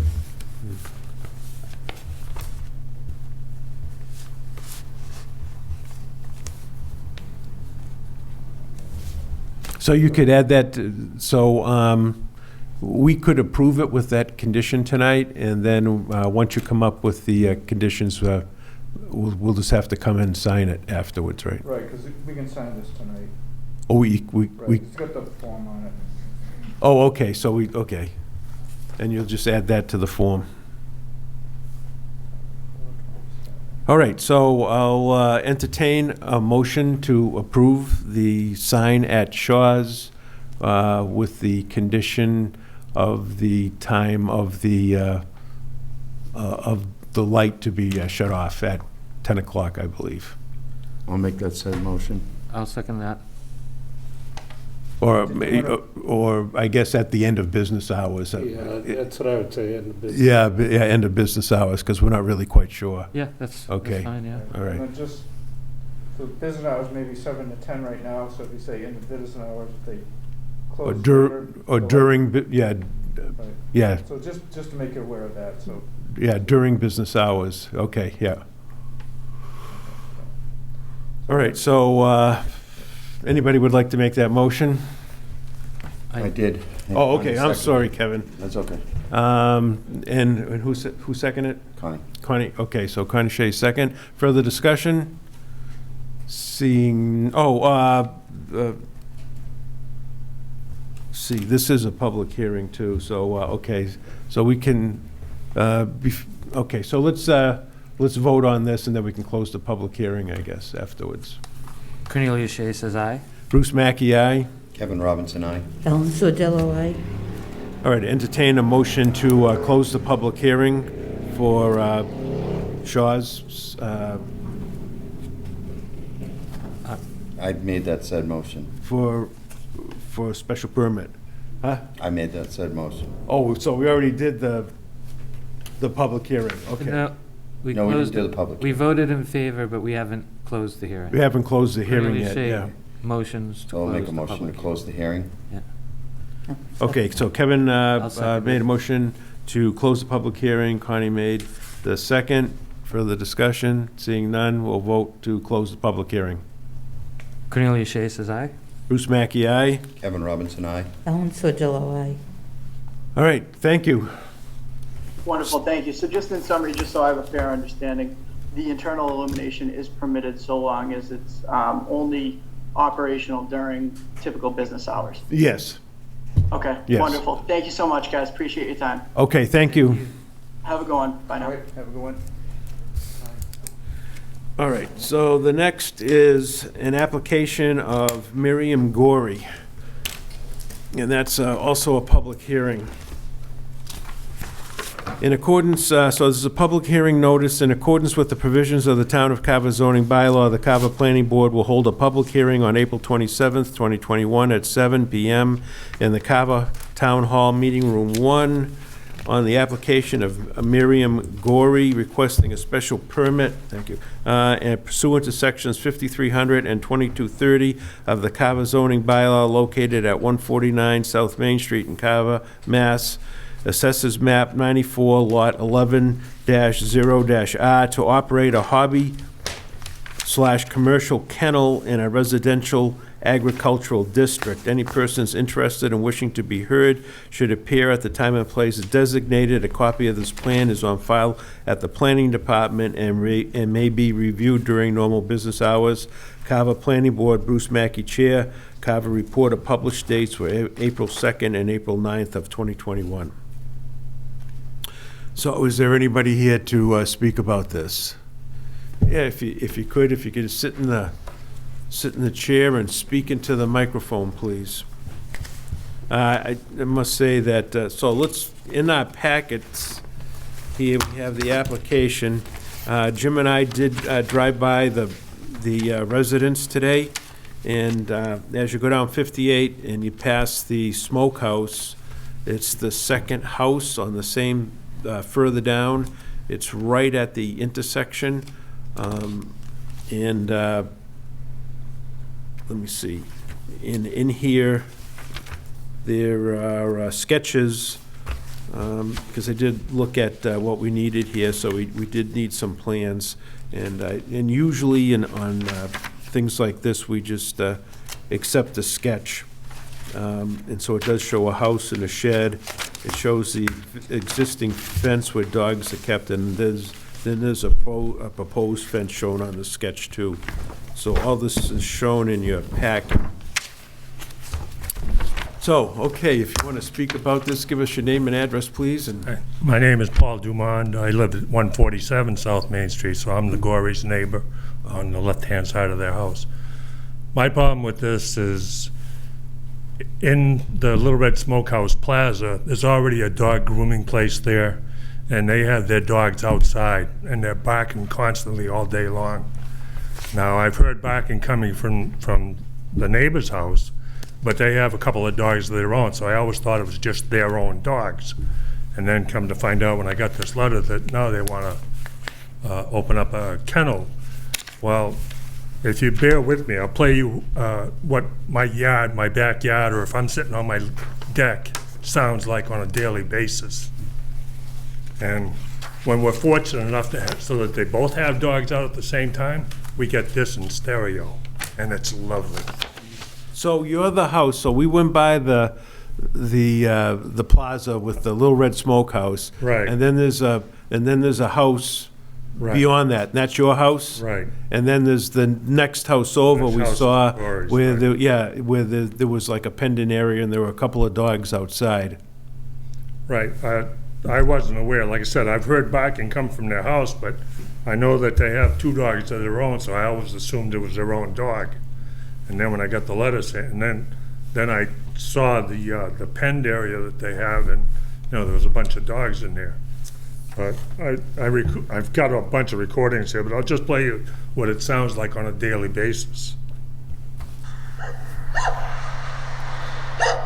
Now, this is me just being out in my backyard or sitting on my deck. I don't know if you can hear that. So, and this is mainly the one that's behind us at the grooming area. Yeah. But like I said, now that they have the pen on the other side, like I said, if they both have dogs out at the same time, you can hear it from the back and the side. Yeah. And, you know, I don't know if any of you would want to deal with this on a daily basis. I've complained to the grooming place a couple of times, and to no avail. So I'm against. I mean, this thing is like 5-6 minutes long. It just keeps on going and going and going. Yeah. And I've even got one when I'm sitting inside my house. Our 3 bedrooms are on the back side of the house, and one of the last bedrooms I use as my computer room, my office. When I'm sitting in there, you can actually hear the dogs barking. So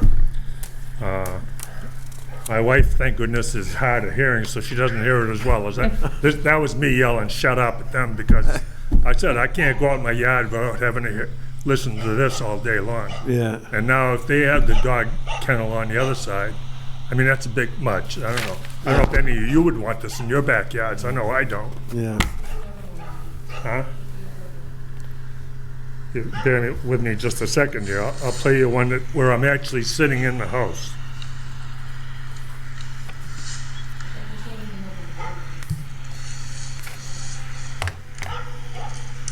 But do you have any, now your neighbors that are proposing this dog kennel, I saw there was a couple of dogs out there. Do they bark, or? That's what I'm saying. I've heard the dogs barking, but I never paid much attention, because I know they have 2 dogs of their own. Yeah. Or they did have. And then when I got the letter saying that they have a kennel, which I guess they've been running when they shouldn't have been, because they never had a permit to do it. And now there's dogs out there constantly. And like I said, now, if their dogs are out and the dog grooming places' dogs are out, one of them starts barking. It's back here. Like I said, it's stereo coming into my house. I can't sit on my deck without listening to this. I can't be in the house, in my own room, computer room, and you can hear. I can't. Have you called animal control about that, or? The only one I actually complained to was the grooming place. Yeah. I've gone there a couple of times, but yeah. And I told them I was going to file a complaint, which I never did. I should have. But okay. So Well, we do have an animal. Last I knew, we did have an animal Sorry, control shut this officer. off. Well, it's bad But enough that you as- listen to it at home. Now you're listening to it right here. Yeah. Right. I mean, it's constant. You can't go out in the yard without the dogs barking.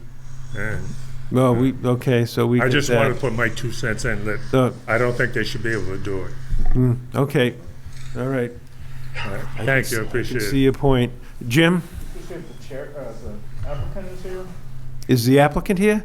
Yeah. If you could. Oh, I didn't see this gentleman walked up. I thought actually he was the one that was doing the kennel. Yeah, I wasn't. Can I take this off, or should I take this off? Yeah, you can take it off Hi, the talk. Miriam, nice to meet you guys. So. Did you give us your name and address? Yes, Miriam Gorey, 149 South Main Street in Carver. I'm the owner and applicant. Just to speak to what you said, Paul, I actually did apply before I opened the business for a license and was told I didn't have enough dogs. So only recently have I had enough dogs to apply for the license. I just wanted you to know that I wasn't operating without trying to get a permit. Well, if I can interject, I'm just going by what the letter said. Oh, okay. I was told that the town was aware you were running this place, but you hadn't applied for a permit. Okay. That's what I was told. Okay. Well, I guess technically that's true because they told me not to apply, but yeah. I just wanted you to know, like, I wasn't trying to get away with something. And I apologize for the noise. Oh, no, and please tell me if it ever bothers you, even if it's just my dogs. My dogs are noisy. I definitely. I have to say, your dogs, I don't hear them as much, except when they're both out together. And yeah. If your dog's back, the dogs behind me are gonna bark, okay. Vice versa. So, you know, and I'd like to be able to go out in my yard and sit there or doing it on, if I'm out there raking or doing something in my yard, but I don't know if you heard it on the recording, but there's a point where I actually yell out, "Shut up!" You know, I hear you. That always works well. Yeah, it just makes it back. I totally get, honestly, when I first moved into that house, I was just telling my boyfriend today, I would hear the dogs in the morning and I'd be like, oh my God. So I get it, and I'm sorry.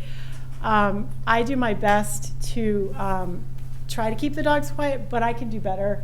And I do have bark collars, and I can use those with the permission of the dog's owners, or I can just get rid of the dogs that make a lot of noise.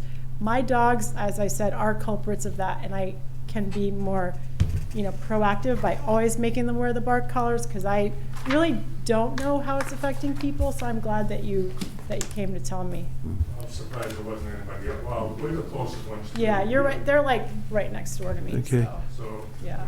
The people across the street, I'm sure they can probably hear it, but they don't probably hear it as loud as we do. Yeah, yeah. And like I said, it's just a combination of the two of them. It's like stereo. I'm hearing it from the back, now I'm hearing it from the side. Yeah, I get that. All right, thanks. We got more stuff. I understand your problem, and the recording was great to think of doing that. If you could just give us the history of what you've got there now and what you want to turn it into. Okay. Or what you're going to do with it. Well, my intention has been from the beginning to start a doggy daycare, and I've grown it since 2015. Right now, on average, I have about 6 to 10 dogs a day. That would be including my dogs. I would like to add things like training and agility and stuff like that, but right now I'm just here to talk about a doggy daycare. That's it, which includes boarding, doggy daycare and boarding. Okay. I know we have done projects like this in the past. I don't think any of the board members here have done it.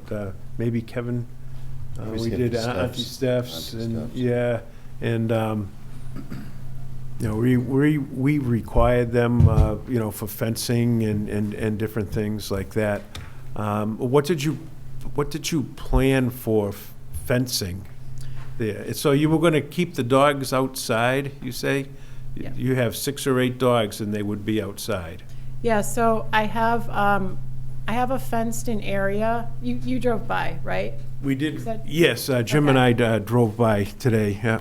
Okay, so my mom had already a little garden that she had fenced in, so I modified that for one pen, and then I added a fenced-in area according to, you have to be a certain distance. I think it's 100 feet from the bog. So I put the fenced-in area according to that from the wetlands. Then I kind of this past year I divided that fenced-in area. So there's 3 pens within there. So they're altogether 4 pens, if that makes sense. Still, again, it's kind of in a very small area, going according to what I think the wetlands conservation requirements are. And the fence itself I have serviced regularly to keep it safe. I've added height to it. What type of fencing do you have now?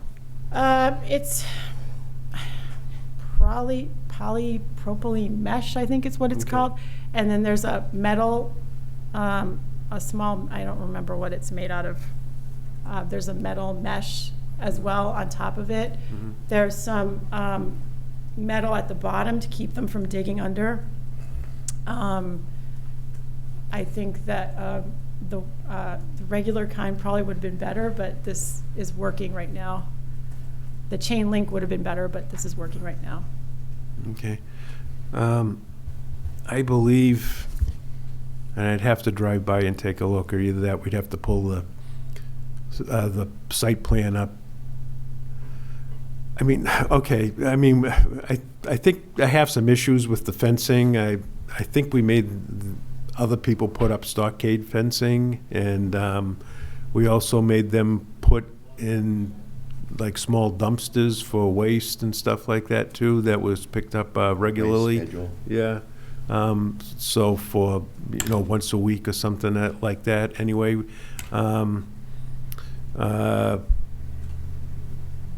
We also had someone stay, if the dogs were outside, someone had to stay with the dogs to make sure that they didn't bark. So it was kind of like a complicated process. I mean, it's just not as easy as putting a plastic fence up and just letting the dogs go out in the backyard. Because I certainly wouldn't want to be listening to that. That would drive me crazy, to listen to dogs barking. And it's a short drive. Yeah, yeah. Well, yeah. honestly, in my defense, I don't feel like I just put them in the backyard and let them run around. I actually have a structured program. I pair them up with companions for the day, and I take them on hikes. And when I'm taking them on walks, I put them in crates inside so that they're safe. I've put a lot of effort and thought into this. I'm not just it may seem like I'm throwing it together, but I actually No, I understand. Okay. I understand. Thank you. But we have guidelines. But yeah, I would like to look in our records to see what we made, although we have no, I don't know, I'd still like to go back and see what we required the other places to put in place.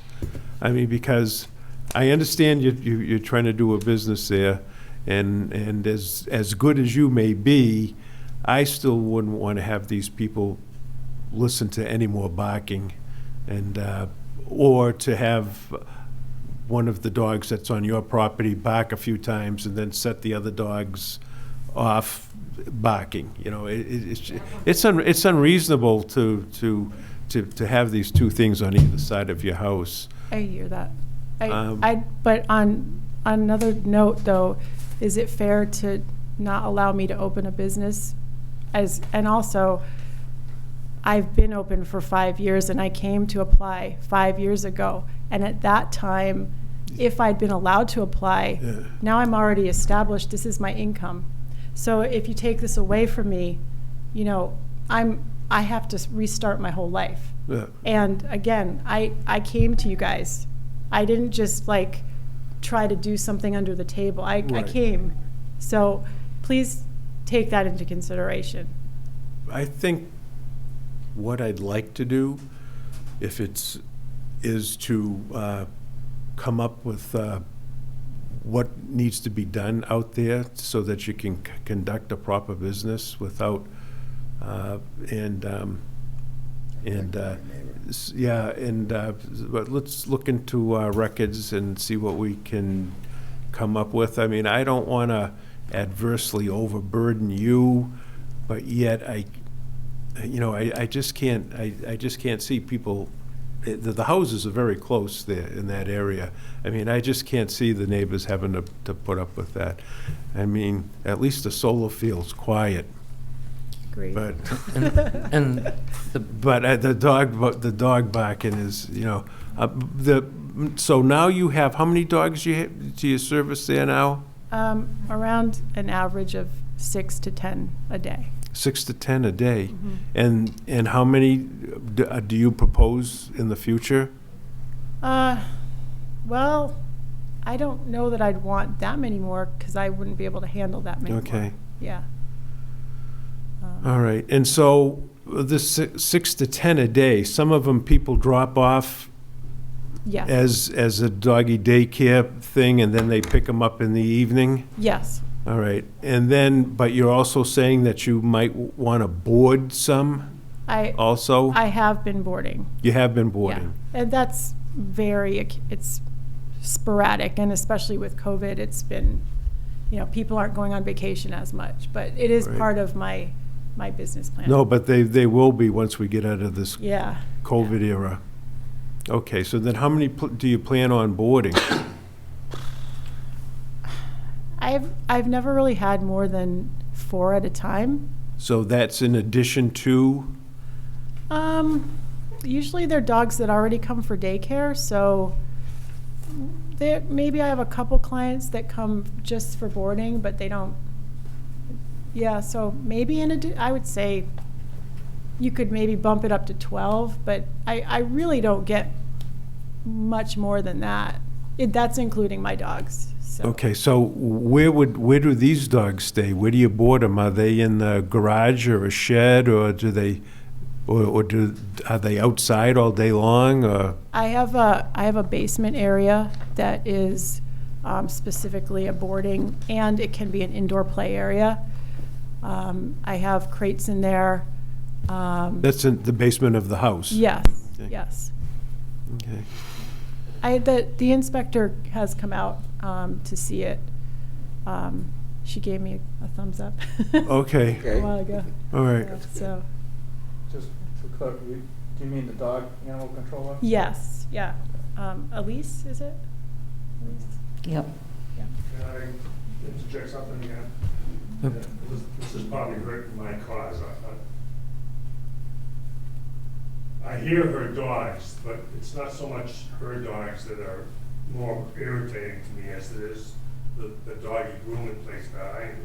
But the fact is, the doggy grooming place, they're out there, they start barking. Her dogs are out there, they start barking. So now, no matter where I am, front of the house, back of the house, side of the house, there's barking.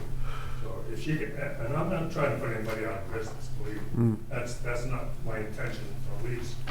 But I feel like I should be able to enjoy my own property without having them listen to this. I agree. So if you can do something to keep them quiet, all well and good. Okay. But if it keeps up, I'm gonna keep complaining. Yeah. And I don't know if it'll do me any good, but. We have somebody who wants to speak in public. Okay, have you said all that you would like to say right at this time? I think so. Thank you, guys. Okay, well, thank you. Thank you. Yes, just please come up and sit in the hot seat and speak into the microphone. Hi, I'm Laurie Jewett, and I'm her neighbor on the other side. And yes, we do hear the dogs barking, but I would never want to take away her livelihood. And I believe that she should get to have her business, but I think she needs to put up a building and put the dogs in a building so the whole world doesn't have to hear them all the time. And I'd also would appreciate it if when she walks the dogs around the bog, she would put leashes on them, because they don't always have a leash on, and clean up after them, because they poop and we step in it, because we're all allowed, the Western boys are nice enough to let us all walk around the bogs, and sometimes, there's piles of poop all along the trail, so I would appreciate it if she could pick up her dog's messes and put a leash on them, because the previous owner, from what I'm told, was mauled by one of her dogs. So I am petrified of large dogs. I'm okay with little dogs, but I'm not happy with a big dog, especially certain breeds. I would be so scared if that happened to me. And so my thing is, I would like her to be able to have her business, but I'd like her to have the proper fencing, like you said, a building to put them in to keep them quiet, a leashes on them, and cleaning up after them. That would be a request of mine. And the second, this would happen a few years back, but my grandkids were over, and I think you put up another fence, right? Yes.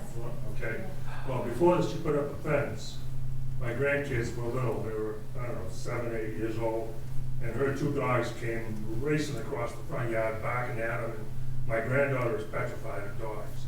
And I went to Miriam and I told her, I said, look, I said, if you don't put a leash on these dogs, I'm gonna go to the town hall Okay. and put in a complaint. Since then, that has never happened, so Okay. I approve of what she's done as far as that. And she did put a electric fence that goes around her property, Okay. which has helped. But I agree with this lady here, like, I don't want to take anybody's business or livelihood away, Yeah. but I feel like we should be able to live in peace and quiet as well. Right. I know on past daycare, doggy daycare centers, we've required that people leash their dogs going from the car to the house or to the pen, and then also leash them when they're being walked, and then leash them from the penned area to the car at night, because there were neighbors that were petrified of the dogs. Yeah, we'll take a look at that. Yeah, have you anything more to say? No, I think that it could work if you had the proper fencing, the leashing, the cleaning up, and a building. I think she could keep them quiet in a building. Okay, we'll take a look at Yeah. your suggestions. And I don't know if the rest of my family wants to say anything. I think, do you guys want to say anything? Only that she's terrified of dogs. I am terrified of large dogs. Very, very I'm Okay. scared. Okay, and When I see them go by. and- all right. I understand. Yeah, if you could come up and give us just for the record, you have to give us your name and address, please. My name is Bridget Charlebois. I'm at 275 Tremont Street along with Laurie Jewett. We hear barking sometimes starting as early as 4:30, 5 o'clock in the morning. It can go till 10, 10:30, 11 o'clock at night, 7 days a week, and it's exhausting. Now, is this from the applicant, the lady that's here with us tonight, or is this from the other business? I'm not 100% which business it's coming from, but I'm assuming that the groomer isn't open that early or that late, Oh, even on okay, weekends yeah. and Sundays and all that, because I believe her hours are different. Okay. All right, thank you. Thank you. And make sure that everybody signs the sign-in sheet. We have a sign-in sheet, so just if we don't catch your name, so you can write your name and address down. Anyone else? Yeah, if you could get up and identify yourself and... Hi, I'm Colette Dumond, and I live at 147 South Main Street. I am hard of hearing, and I can still hear all the dogs. And I just can't imagine what it's like for somebody who is normally hearing, because it's loud to me. And one day, her dogs came running at my husband and I when we were getting in the truck. And I told him, get in the truck quick. He didn't, but I did. And, you know, we don't want to have that happen. Like you said, you know, my grandchildren were there and it happening. We just want to protect everybody. And, you know, that noise going on out loud after hour after hour after hour, it is tiring. It really is. And you mean to, if she's got collars for the dogs or something. I said to my husband at one point, I said, I thought they had these things, these dogs from barking. And they do. I would try that because, you know, obviously we're not the only ones that are upset by this, you know, and like everybody said, they don't want to take your livelihood, but you need to comply and help us too. Sure. Okay? That's all I have to say. Okay, thank you. Anyone else? Is there, any of the board members have questions? Mr. Shea? Yes, if it's all right, Ms. Govey, I have a couple questions here. Have you applied through Concom yet for this project? I don't know what that is. I'm sorry, have you applied through the Conservation Commission in regards to this project? No, at the very beginning, I was talking about putting in a fence closer to the bog, and I spoke with the conservation, and I think I came before the planning committee. I think it was for the fence at that time. You would have had to get approved through Conservation Commission for the fence? Well, they sent me through the planning committee at the time. And at the time, I believe what they had said was I would need a variance because they considered the fence to be a structure. I believe that's what it was. Right, now this one here appears that it's going to be well within the restricted zone. Yeah, So that was the one we were talking about at that time. you will need to apply through the Conservation Commission for this one. Yes. And I'm curious, it shows fencing outside your property line. I was just curious about that.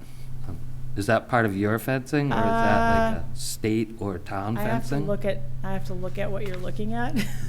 It's this one in the application here. Can I come over? Yeah, please do, yes, no, Do you mean right here? yes. Okay. Because it shows your property line as being here, but it shows the fence extending out into. Yes, that is the case. And, That's our driveway, and the fence goes along the driveway. And from what I understand, that's a right of way, but I don't know exactly. So I was told, or my understanding is that was okay. I was just asking, but Yeah, in terms of, in regards to this, it would have to be contained within your property. It would outside of that line, whether it's an easement or a right of way, technically it's not your property. Okay. And that would have to be, that's something to consider. And all the fencing here would have to have prior approval through the Conservation Commission, because if I'm not mistaken, the 100-foot line runs like that through your property, or it might be closer to like that, but I'm not. According to this here, see, this is you got from the Board of Health. This is a 65-foot wetland, and it's technically considered a no-use zone. Okay. So you'd have to go through Conservation Commission for anything. And it's the same with this 100, which they will allow with a variance. They'll allow with a variance, but they have concerns about fencing styles and types, much like we do for Okay. containment. But I would recommend going down and applying through the Conservation Commission and telling them what you're planning on doing, so that, because we have to take their recommendations into account for this. But Bruce, I would book a site walk if that's possible. We could. We've done it before. We could do a site walk, and then I think we'd got to do a little investigation of what was required by the other doggy daycares. And then it wouldn't hurt to at least stop and go to the, make an appointment to see the conservation officer here and talk to her about what you're doing down there, and then show her the plan that you have. Okay. And so in the meantime, it'll give us a little time to do some research. And if would you mind the planning board to come down to kind of take a look? I mean, I don't know if I guess it would be good just to come down to view the property. Sure. I don't know what the planning board's going to require later on, but I suppose if we did I would view like the to know property. what we're gonna require before we look at it. Well, that's I'm not another, that's what I'm wondering, that's what, Yeah. the chicken before the egg here, so, I can always go down and take a look, see what's on there, see what's going on with the place next door. And, Right, the we want rooming to take that place. into account too, yeah. And then also we can check the file, see what was approved previously. I mean, not to say that if we needed to go back a second time, we couldn't go back a second Right, time, no, you know? No, But I at least we feel- know what I was, just- yeah. this is like 20 years old, and it shows a couple different houses on it, and there's all sorts of, it's very confusing. Yeah, yeah. I have a newer one. I had a new one done. Oh, did you? When I Okay. had applied, the town planner at the time required that I had a new one done. I thought I gave it to you guys, but maybe you don't have it. Oh, yeah, this one says existing house to be moved. Yeah, that was definitely an old one. Because it was already moved, the house. Oh, yeah, I figured it said proposed addition, relocated house, and no, it's just I'm a hands-on kind of guy, so. Sure. Yeah, okay, so, so I guess we're gonna schedule a site walk at some point in time. Do you wanna do that now? Yeah, whatever is convenient for the rest of the board. It's not like run down there and do it. Okay. Do you wanna schedule that now, or do you wanna think about it, Jim, and then, Yeah. you wanna do it right now, or do you wanna? We can, Okay, yeah, all right, let's do it now when everyone's here. right. Difficult wrangling cats later. So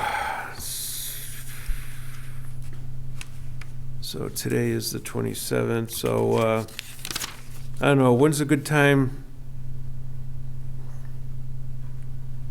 And our next meeting will be the 25th of May? Actually, the 11th. Oh, it's the 11th, okay.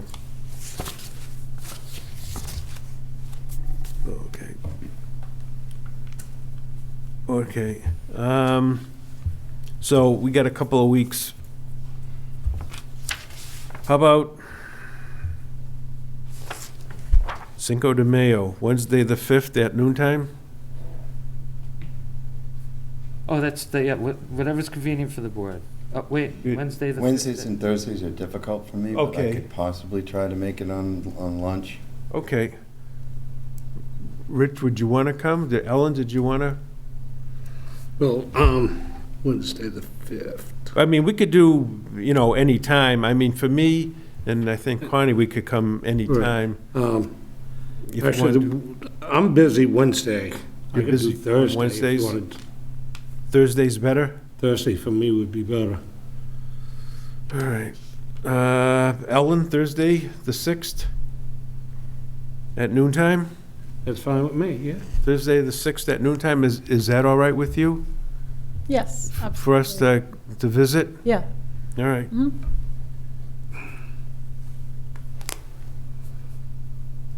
And then by that time, and then see, this is 149 South Main Street. All right, and by that time, if we can continue this, if we can continue this to our next meeting, so I'll entertain a motion to continue this to, I would suggest to the 25th. That gives us the time. 25th also? Yeah. Okay. So, You're still running your business anyway, but okay, so we're not stopping you from running your business, and so we'll just come down and take a look, and then Okay. maybe make some recommendations. We'll have to see. Okay, thank you. And then plus also talk to conservation. Unfortunately, it may sound like we're being strict about this thing, but it is a business, and you do plan on having it for a while, and you do have neighbors that are are nearby. So so that's why we have to really look at this carefully. I understand it's a business that requires safety and care, and also sensitivity to everybody, so. Right. I apologize for anything that has caused you guys discomfort, yeah.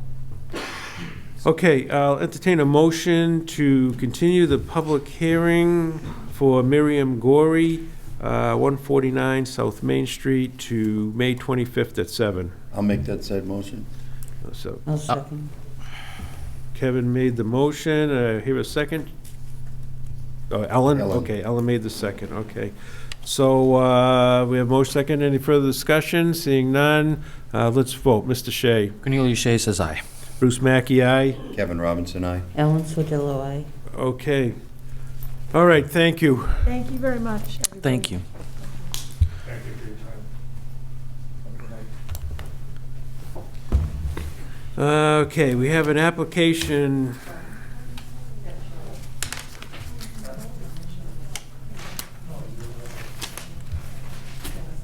Okay,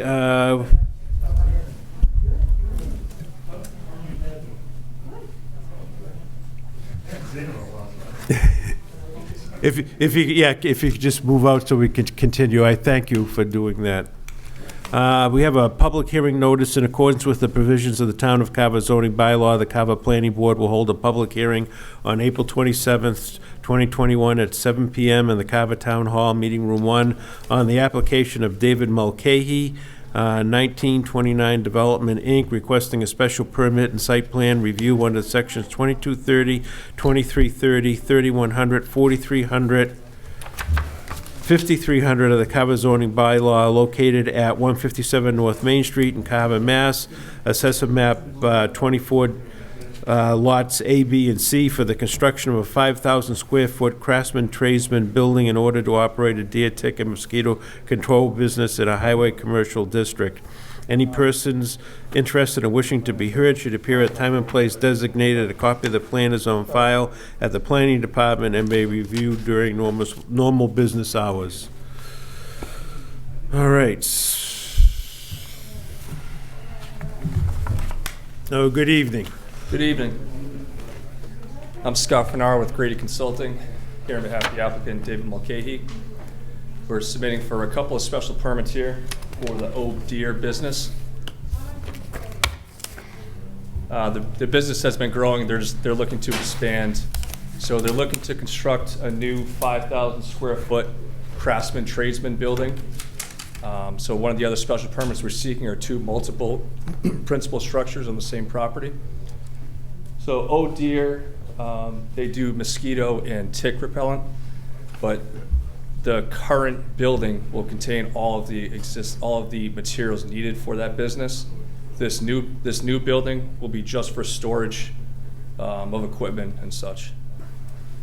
Okay. The Craftsman Tradesman building is a allowed use in this district. We have also met with the town boards on this, and there was no general opposition toward it. We have met with conservation. They did have some comments at the first hearing. We have since accommodated those. Okay. Okay, so I guess in our packets, we do have a plan of what's being presented.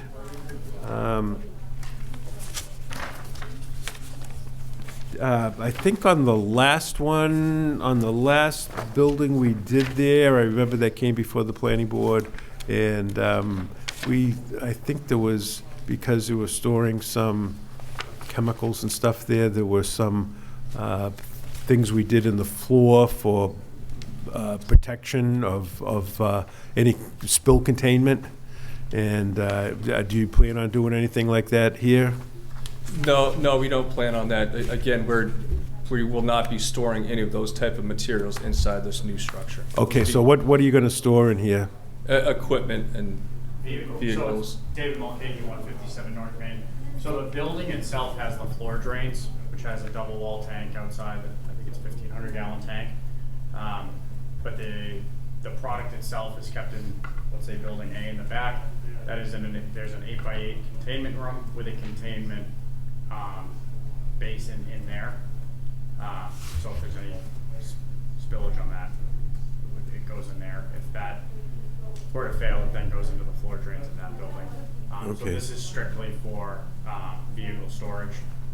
Okay. So how many bays are there going to be? Or, yeah, how many bays in this building? Right now, there are 4 proposed. 4, okay. And that's just all for, okay, storage.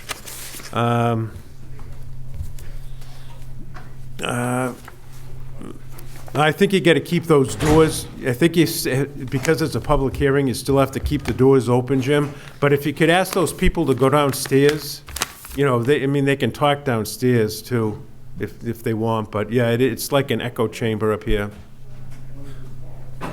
Thank you. Thanks, Jim. Has, Andy, have you had a chance to look at this yet? Yes, please, yep.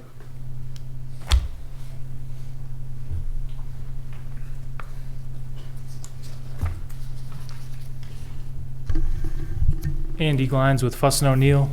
So we haven't had a chance to fully review the latest plan set yet. We did attend the TRC meeting and provide some initial comments at that meeting. And the applicant has since made some revisions to the original plans they submitted to address those recommendations that were also similar comments that were provided by the Conservation Commission. So we haven't had a chance to fully review those and issue a comment letter to the planning board yet, but we will be working with Jim and working through those comments with the applicant, and hopefully they'll be able to address our comments prior to the next hearing in May. So I guess I have a couple comments that I can provide that we mentioned in the TRC meeting, but I haven't had a chance to review the latest plans that were submitted yet. Okay, thank you, Andy. All I say is, okay, so are there any questions by the planning board members? I do. Have you filed the NOI with the Conservation Commission? Yes, we have. Have you received anything back from them yet? We already had our first hearing with them. We did have some comments that they provided to us. Have you applied to the fire department in regards to this? They were part of the technical review. All right. And this is for just storage of vehicles? Correct. And your vehicles are used to transport and store chemicals? So all the products, and I believe the special permit on the property is for fit for a 25B product, so everything that's... I can't hear you, I'm sorry. I'm sorry. So the products that we use are fit for 25B, which are minimum... Which are minimum... Pick up on the tape. Okay. Which are minimum risk use products. To give you guys an idea without totally giving away all of our secrets, it's approximately a gallon of concentrate to 500 gallons of water that our trucks store and get moved throughout southeastern Mass, get emptied on properties throughout the day. So your trucks can be holding 500 gallons of chemicals? Of water, and then there's about a gallon of concentrate. But once you put the concentrate in the water, it's all the same. Right, so it's not 500 straight of concentrate though. Right, I understand that, but it would be still 500 gallons of chemicals. Of a fit for a 25B minimum risk pesticide. What percentage of your property is this all going to cover in regards to? Do we have a figure on that? For the impervious coverage? Yeah. It was 44,000 square feet. We have since reduced the pavement a little bit. That's the addition, correct? 44,000? Oh, I'm sorry, the addition itself, just the building? No, I want the complete. Total impervious coverage? Total impervious coverage on the property. Yeah, so it... Proposed, yeah. Yep, so it was proposed at 44,000. We've since made a few revisions to the parking as directed by the Conservation Commission and part of the technical review. So it has been reduced slightly. Sure, that's fine. Yep. And this is a parking garage, correct? And I'm curious as to, but actually, the ZBA asked for a legal ruling in regards to tradesman craftsman building. If I'm not mistaken, in regards to your project a couple of years ago, I would like to see a copy of that. Yeah, what that was is that the lawyers that represented this at the time filed with the ZBA and the planning board at the same time. They didn't know if the planning board would call mosquito spraying, mosquito and tick spraying, what was done here as craftsman tradesmen. So there was, well, we had a discussion about that with the planning board members at the time. There's, it's, to me, it's very vague, what can be craftsman tradesmen. And so, but anyway, what I'm getting to is that they never went before the ZBA because we determined that, the planning board determined that this was a craftsman tradesman trade. So it allowed them to build what they have there right now. So I'm curious, you never looked at the legal opinion from the lawyers that was requested? We did. I would like to look at it. I have no idea what it is. Well, it's already done. This is, the lawyers, the town council said that they didn't think, well, the definition was very vague. The town council thought, in their opinion, that it really didn't meet the definition of craftsman tradesman. But like tonight, what happened tonight, the board voted to accept it as a craftsman tradesman, and one of the reasons was because they're licensed, and the licensed people that have to do this. So we determined that it was a craftsman tradesman. Although town council said they didn't really think it fit the definition, but they said that the planning board could make their own minds up about that. Right, 'cause I have and that's what we did. I have concerns. I know craftsmen and tradesmen. I know cabinet makers. I know. Well, and it's I true. find it difficult fitting this into that particular definition. So I would like, at some point, I would like to see the Okay. legal ruling or the legal Yeah. recommendation from the town.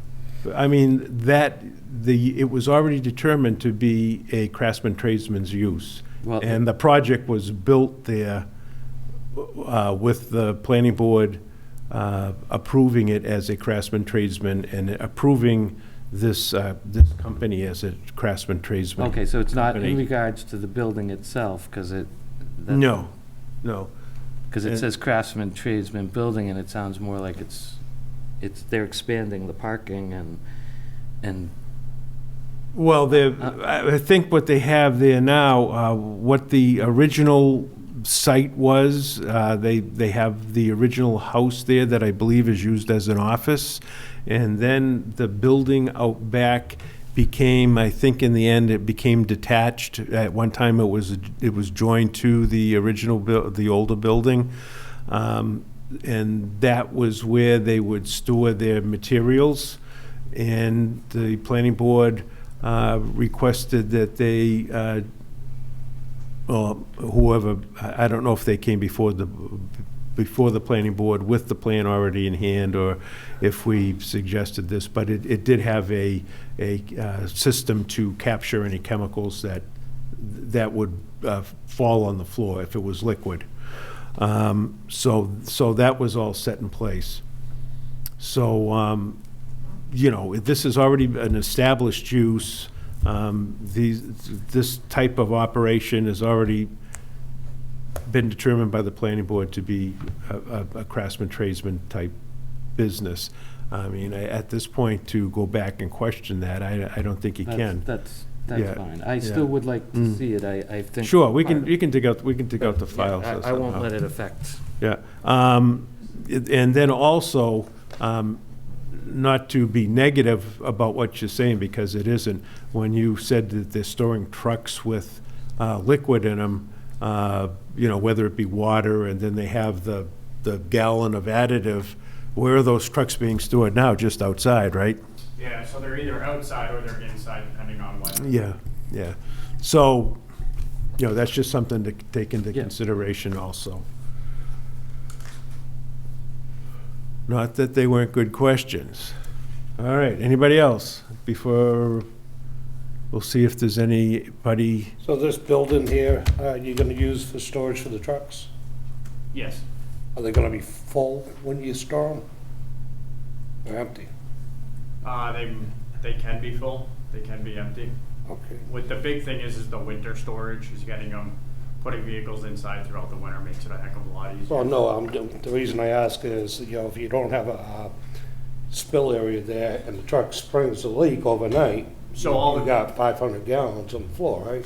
So there's containment in the floors due to the, I believe it's state or town code for garage floors. Okay. So there's I believe it's a 1,500 gallon tank or a 1,000 gallon tank drainage system. that will go into this new building. Yeah, that's. I believe Oh, that's- okay. That's I didn't- standard based I off didn't of, catch that. believe, state Okay. Or town That- guidelines. Okay. I think what he's referring to is for Yeah. the floor drains. Which would actually be better than what's out there now, because they just park the truck in the parking lot. Right, right. Yeah. All right, anybody else? Anybody out in the audience have any questions, comments? All right, seeing nobody coming up, let's, boy, I hope we don't have anything else May 25th, but would you suggest that I think we got to continue this to May 25th? Okay. So by that time, Andy will have time with his comments, and you people will have time to respond. Is there anybody that would like to do a site walk out there to take a look? Oh. You're not John. Would you want to do a site walk out there? Jay? If you want to, I'm fine with it, but I think it's visible from the public way. I don't think, you know, Yeah, I mean, I could I've walk seen- down the street and see. Okay. Jim, would you like to do a site walk out there? Well, if you wanted to go out, we could go out, or if anyone else wanted. I'd love to join you. Yeah, I mean, I think, you know, if we had the building staked out, could we do that? Have the building corners marked out? And what else? Is there additional parking area that's going to be cleared out there? Okay. Could you have the corners of the parking area staked out? Yes. Or just marked out, flagged, or whatever, so that if we meet one of you gentlemen out in the field there, you could say that's the corner of the parking lot or something like that, you know? Sure. Doesn't have to be fancy, but just something so that we could take a look what's out there. Yes, we can certainly do that. It's all currently wooded now, just so you know, so you'll have to be going through the woods to kind of visualize where it is, but. we can Yeah. certainly do that. Yeah, I figured it would be, but, all right. What do you want to do this? Do you want to do it the same day, May 6th, after we go to 149 South Main Street? Sounds good. Yeah, I could do that.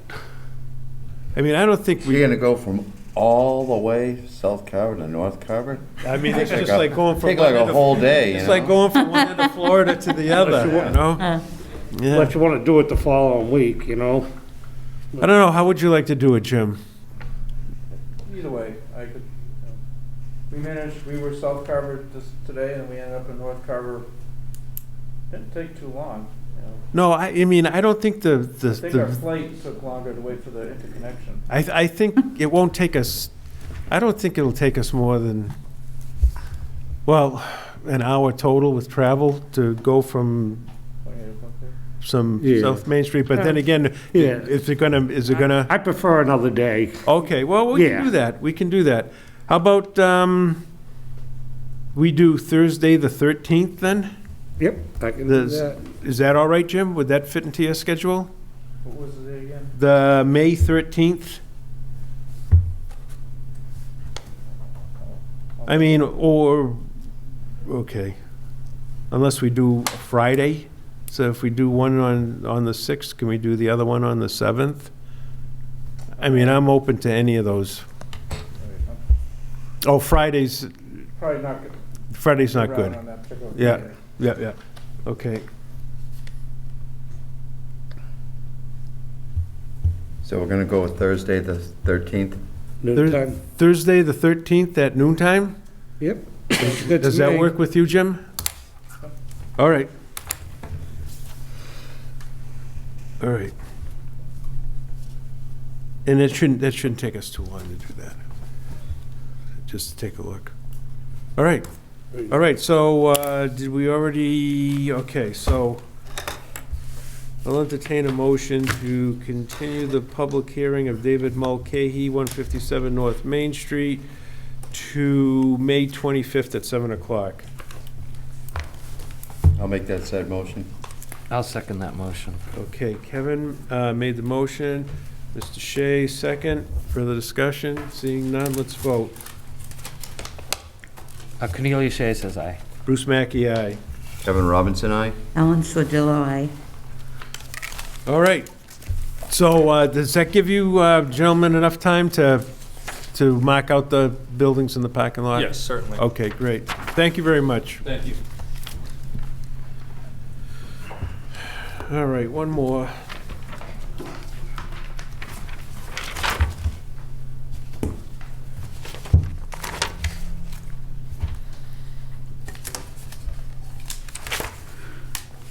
All right. Another public hearing notice. In accordance with the provisions of the Town of Carver zoning bylaw, the Carver Planning Board will hold a public hearing on April 27th, 2021 at 7 p.m. in the Carver Town Hall Meeting Room 1 on the application of Gale Head Development requesting a special permit and site plan review pursuant to sections 2230, 3100, 3700, 3580, and 5300 of the Carver zoning bylaw. This is located at 0 Meadow Street, Assessors Map 82, Lot 1-A, 1-2, and 1-3 to allow the construction and operation of an approximate 1 megawatt large-scale ground-mounted solar photovoltaic installation. Property is located in a residential agricultural district. Any persons interested in wishing to be heard should appear at the time and place designated. A plan is on file at the Planning Department. It may be reviewed during normal business hours. Carver Planning Board, Bruce Mackey, Chair.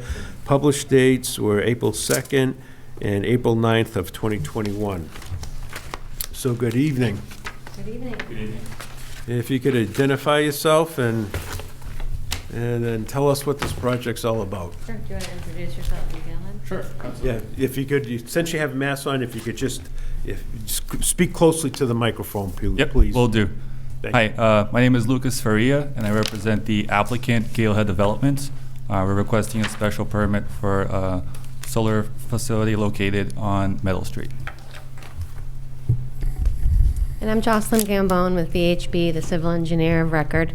You gave a nice summary of the project, but I'll get into a little bit more detail. So it's a 31-acre lot located at the end of Cobblestone Way.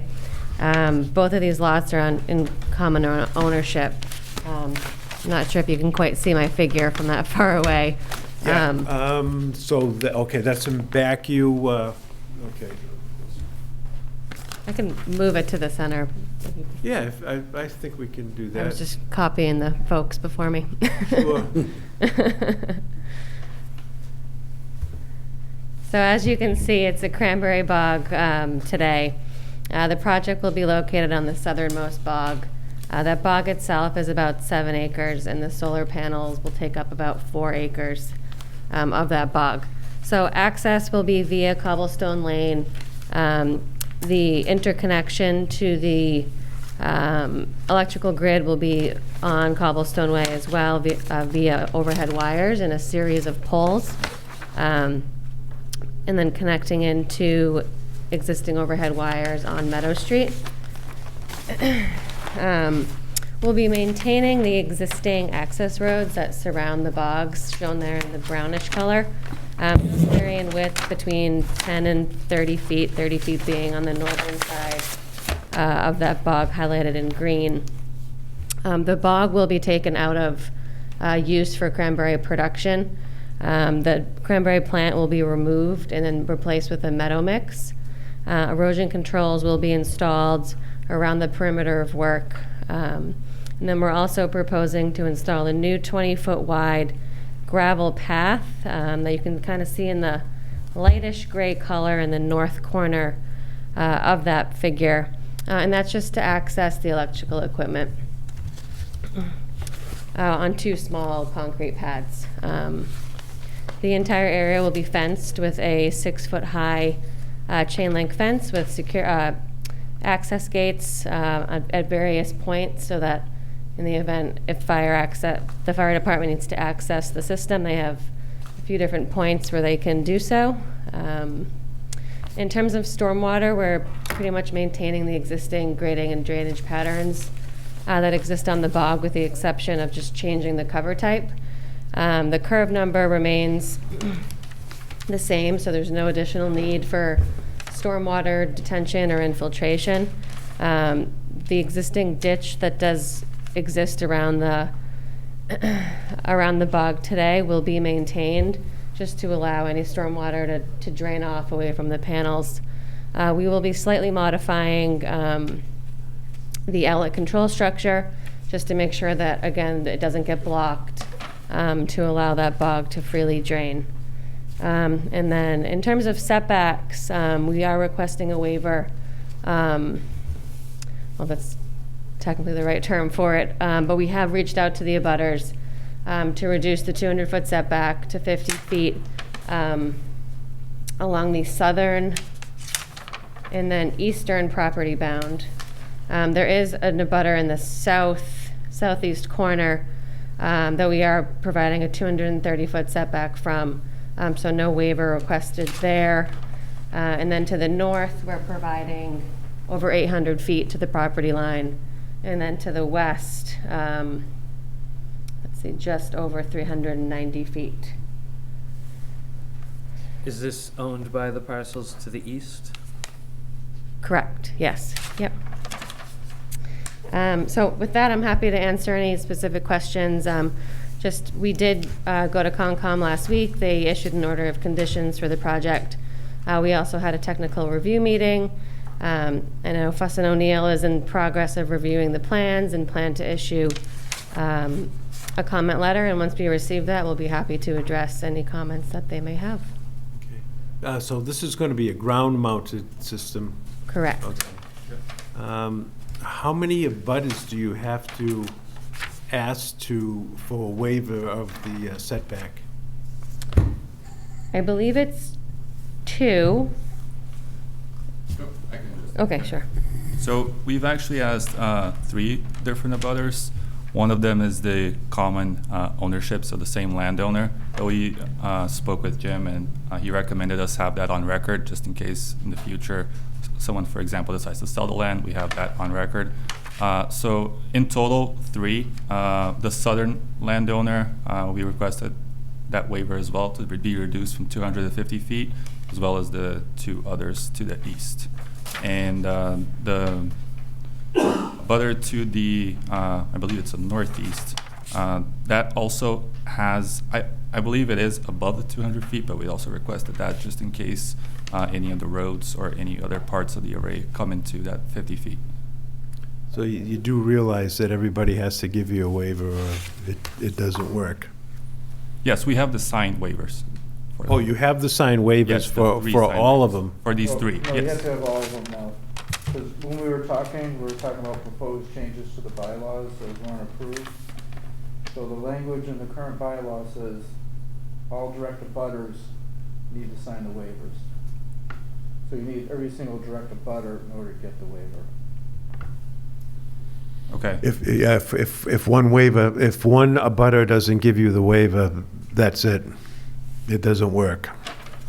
But even if we remain outside of the 200 feet? Oh. We're not going inside the 200 feet. Right. We're maintaining the 200 plus Well, feet. there's the strict language of the bylaw, which is all direct abutters must approve a waiver.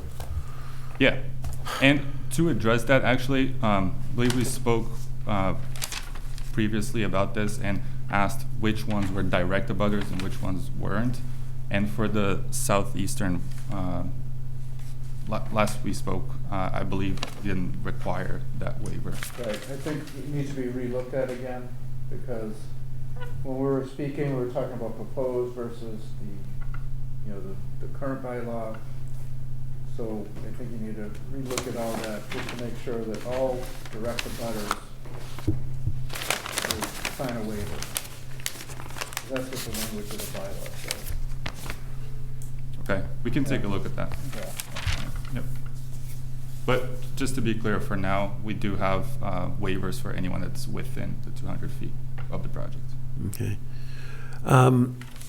Where where is the frontage for this particular lot that you're placing the solar panel project on? Yeah, so that was actually one of the topics that we discussed during our technical review meeting. Yep. And to address that, Gail had followed up internally, and we have a recommendation from our council in regards to frontage and site access. So I actually have the letter here I can provide to planning board, but overall, the summary is from a zoning perspective, the properties would be merged and looked at it as one.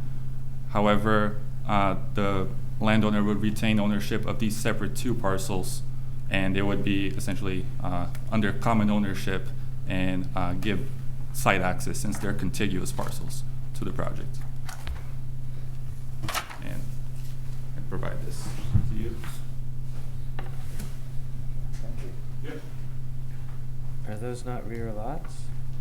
And we'd be more than happy to follow up once you've had some time to review and confer with your council as well. Mm-hmm. Okay. All right. Yeah, on this plan here, where are the closest houses here? Is the owner of the land one of his houses? Correct, yeah, so the owner's house is right opposite of the electrical equipment. If you could point that out, please.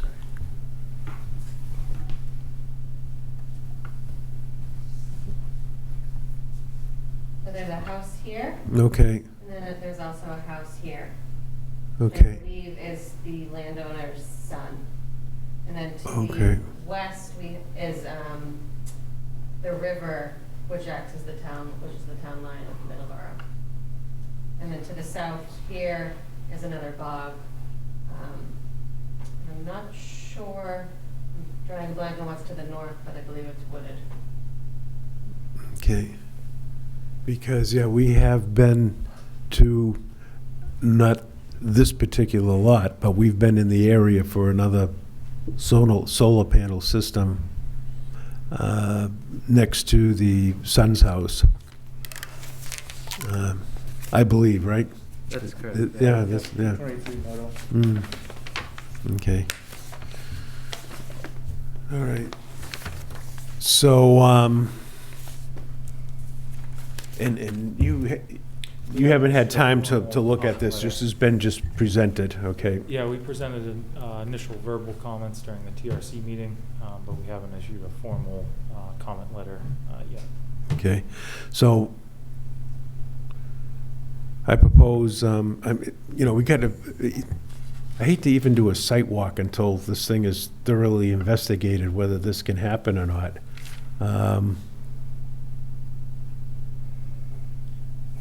But Be happy to issue our first comment letter to the town and the board, and make recommendations regarding the frontage and the abutter language. Okay. Make sure that it's in conformance with the town's understanding Mhm. of the language used. Mm-hmm. Yep. And I can share that digitally as well, following up this meeting. The letter I just submitted. Yep. Are you planning on putting all the utilities underground? Sorry? Are you putting all the utilities underground up to the connection points?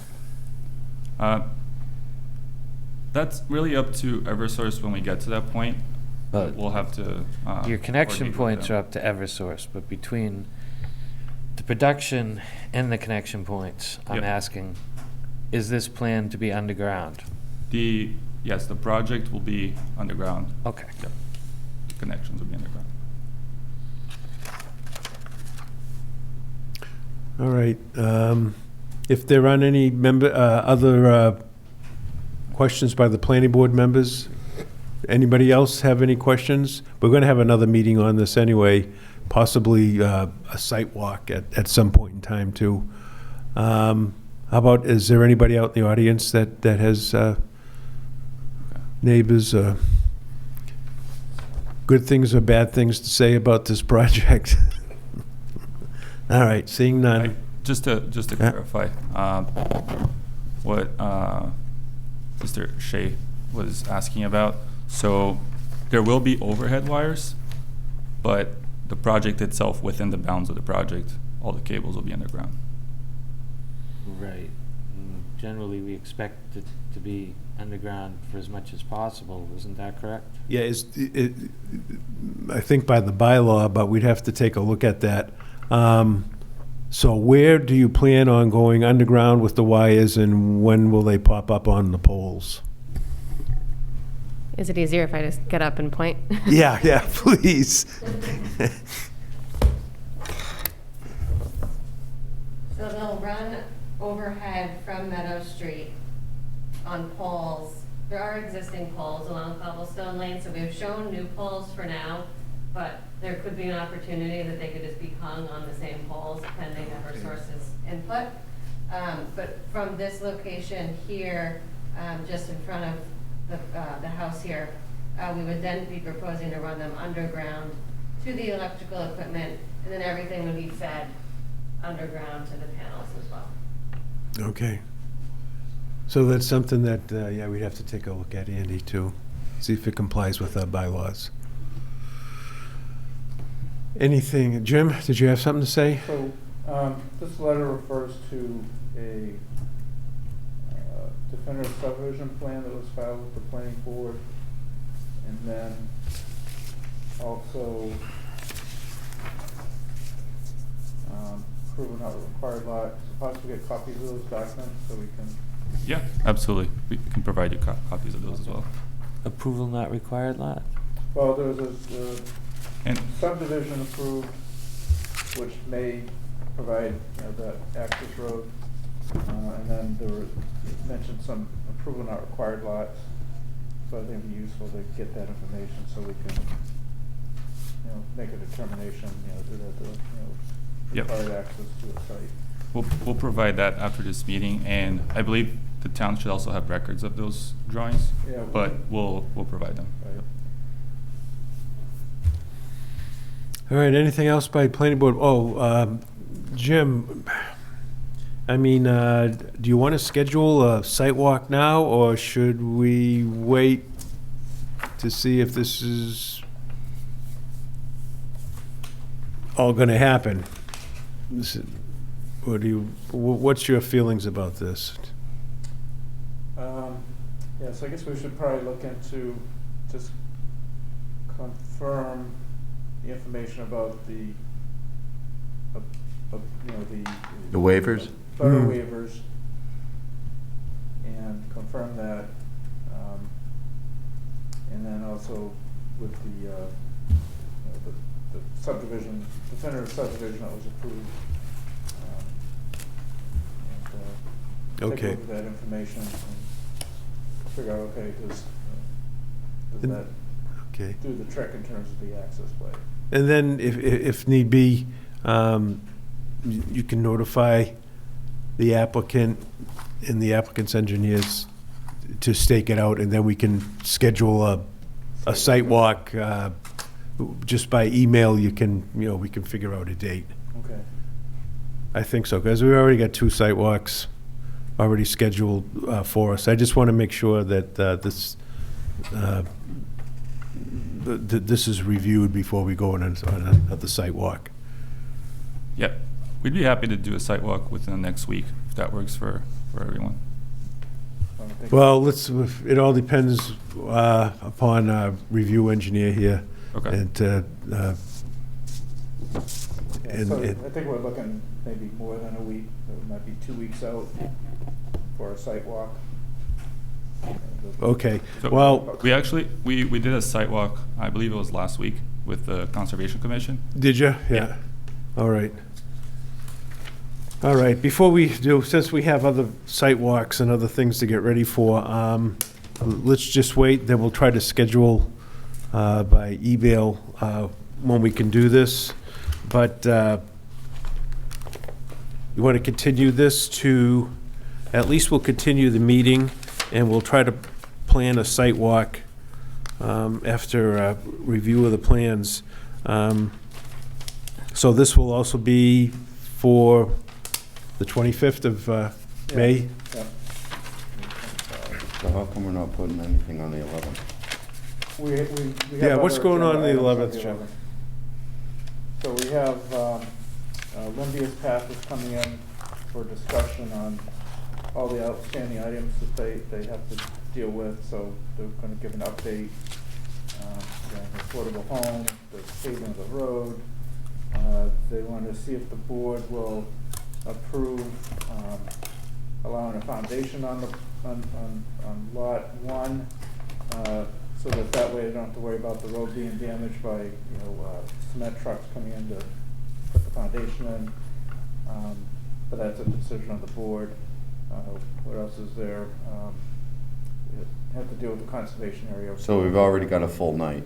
So, yeah, that's all being dealt with. We have a joint meeting that we're trying to schedule with the redevelopment authority regarding the proposed development up in the urban renewal area. And then there was a couple other matters to address that night as well. So there are already at least four things that we have to, And then Amy Questle was going to come in to do some training. We were trying to plan it before the meeting, say at 6 o'clock. And in the notes I was going to talk about, are there any other items that board members want to talk about?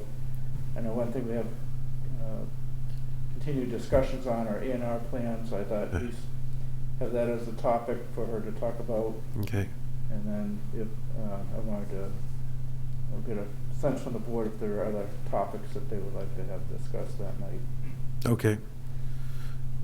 All right, so I guess we're going to have a full meeting then, too.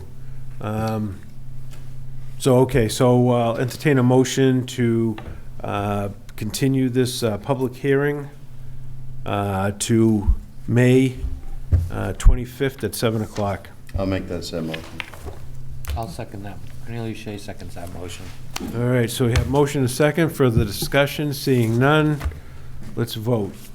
Cornelius Shea says aye. Bruce Mackey, aye. Kevin Robinson, aye. Ellen Sodillo, aye. All right, so we'll see you the 25th, and between that time, we'll try to, Jim will get in touch with you about scheduling a site visit out there. Okay. Okay? Great. Okay, thank you. Thank you. All right. I was going to, I don't know how everybody feels about this.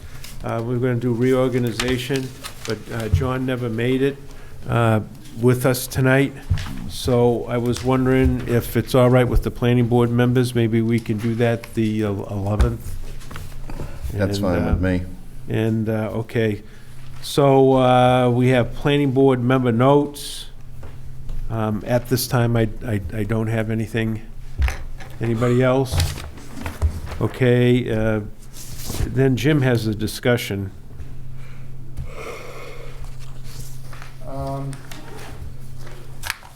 So one of my questions, one item I was trying to do is have a meeting with Amy Questle to provide some training, answer questions on legal matters, for the board. One area I know we have struggles with is the A&R plans, and I'd like to have that addressed. And then I just want to know if board members had other questions that they would like to have addressed. And if you don't have something right now, but if you think about it, send me an email. We can add that to the topics that we need to talk about. And then we could get in touch with John too, and if you could send him an email and just tell him about that, maybe he might have some questions. Anything? Okay, so we do have the minutes, and I would say just put those on to our next meeting, since it's getting late. And our next meeting date would be for May 25th. May 11th. Oh, yeah, that's right. Yeah, our next meeting date is May 11th, And then all the meetings that we had tonight will be continued to the 25th. So May 11th is our next one. And most of the people that we saw here tonight we'll see again on the 25th. All right, entertain a motion for adjournment. Cornelia Shea so makes that motion. I'll second it. Okay, Ellen, second. Okay, so motion and second. Those in favor? Cornelia Shea says aye. Bruce Mackey, aye. Kevin Robinson, aye. Ellen Sodillo, aye. Okay, and thank you. And thank you, everyone, for listening. Good night.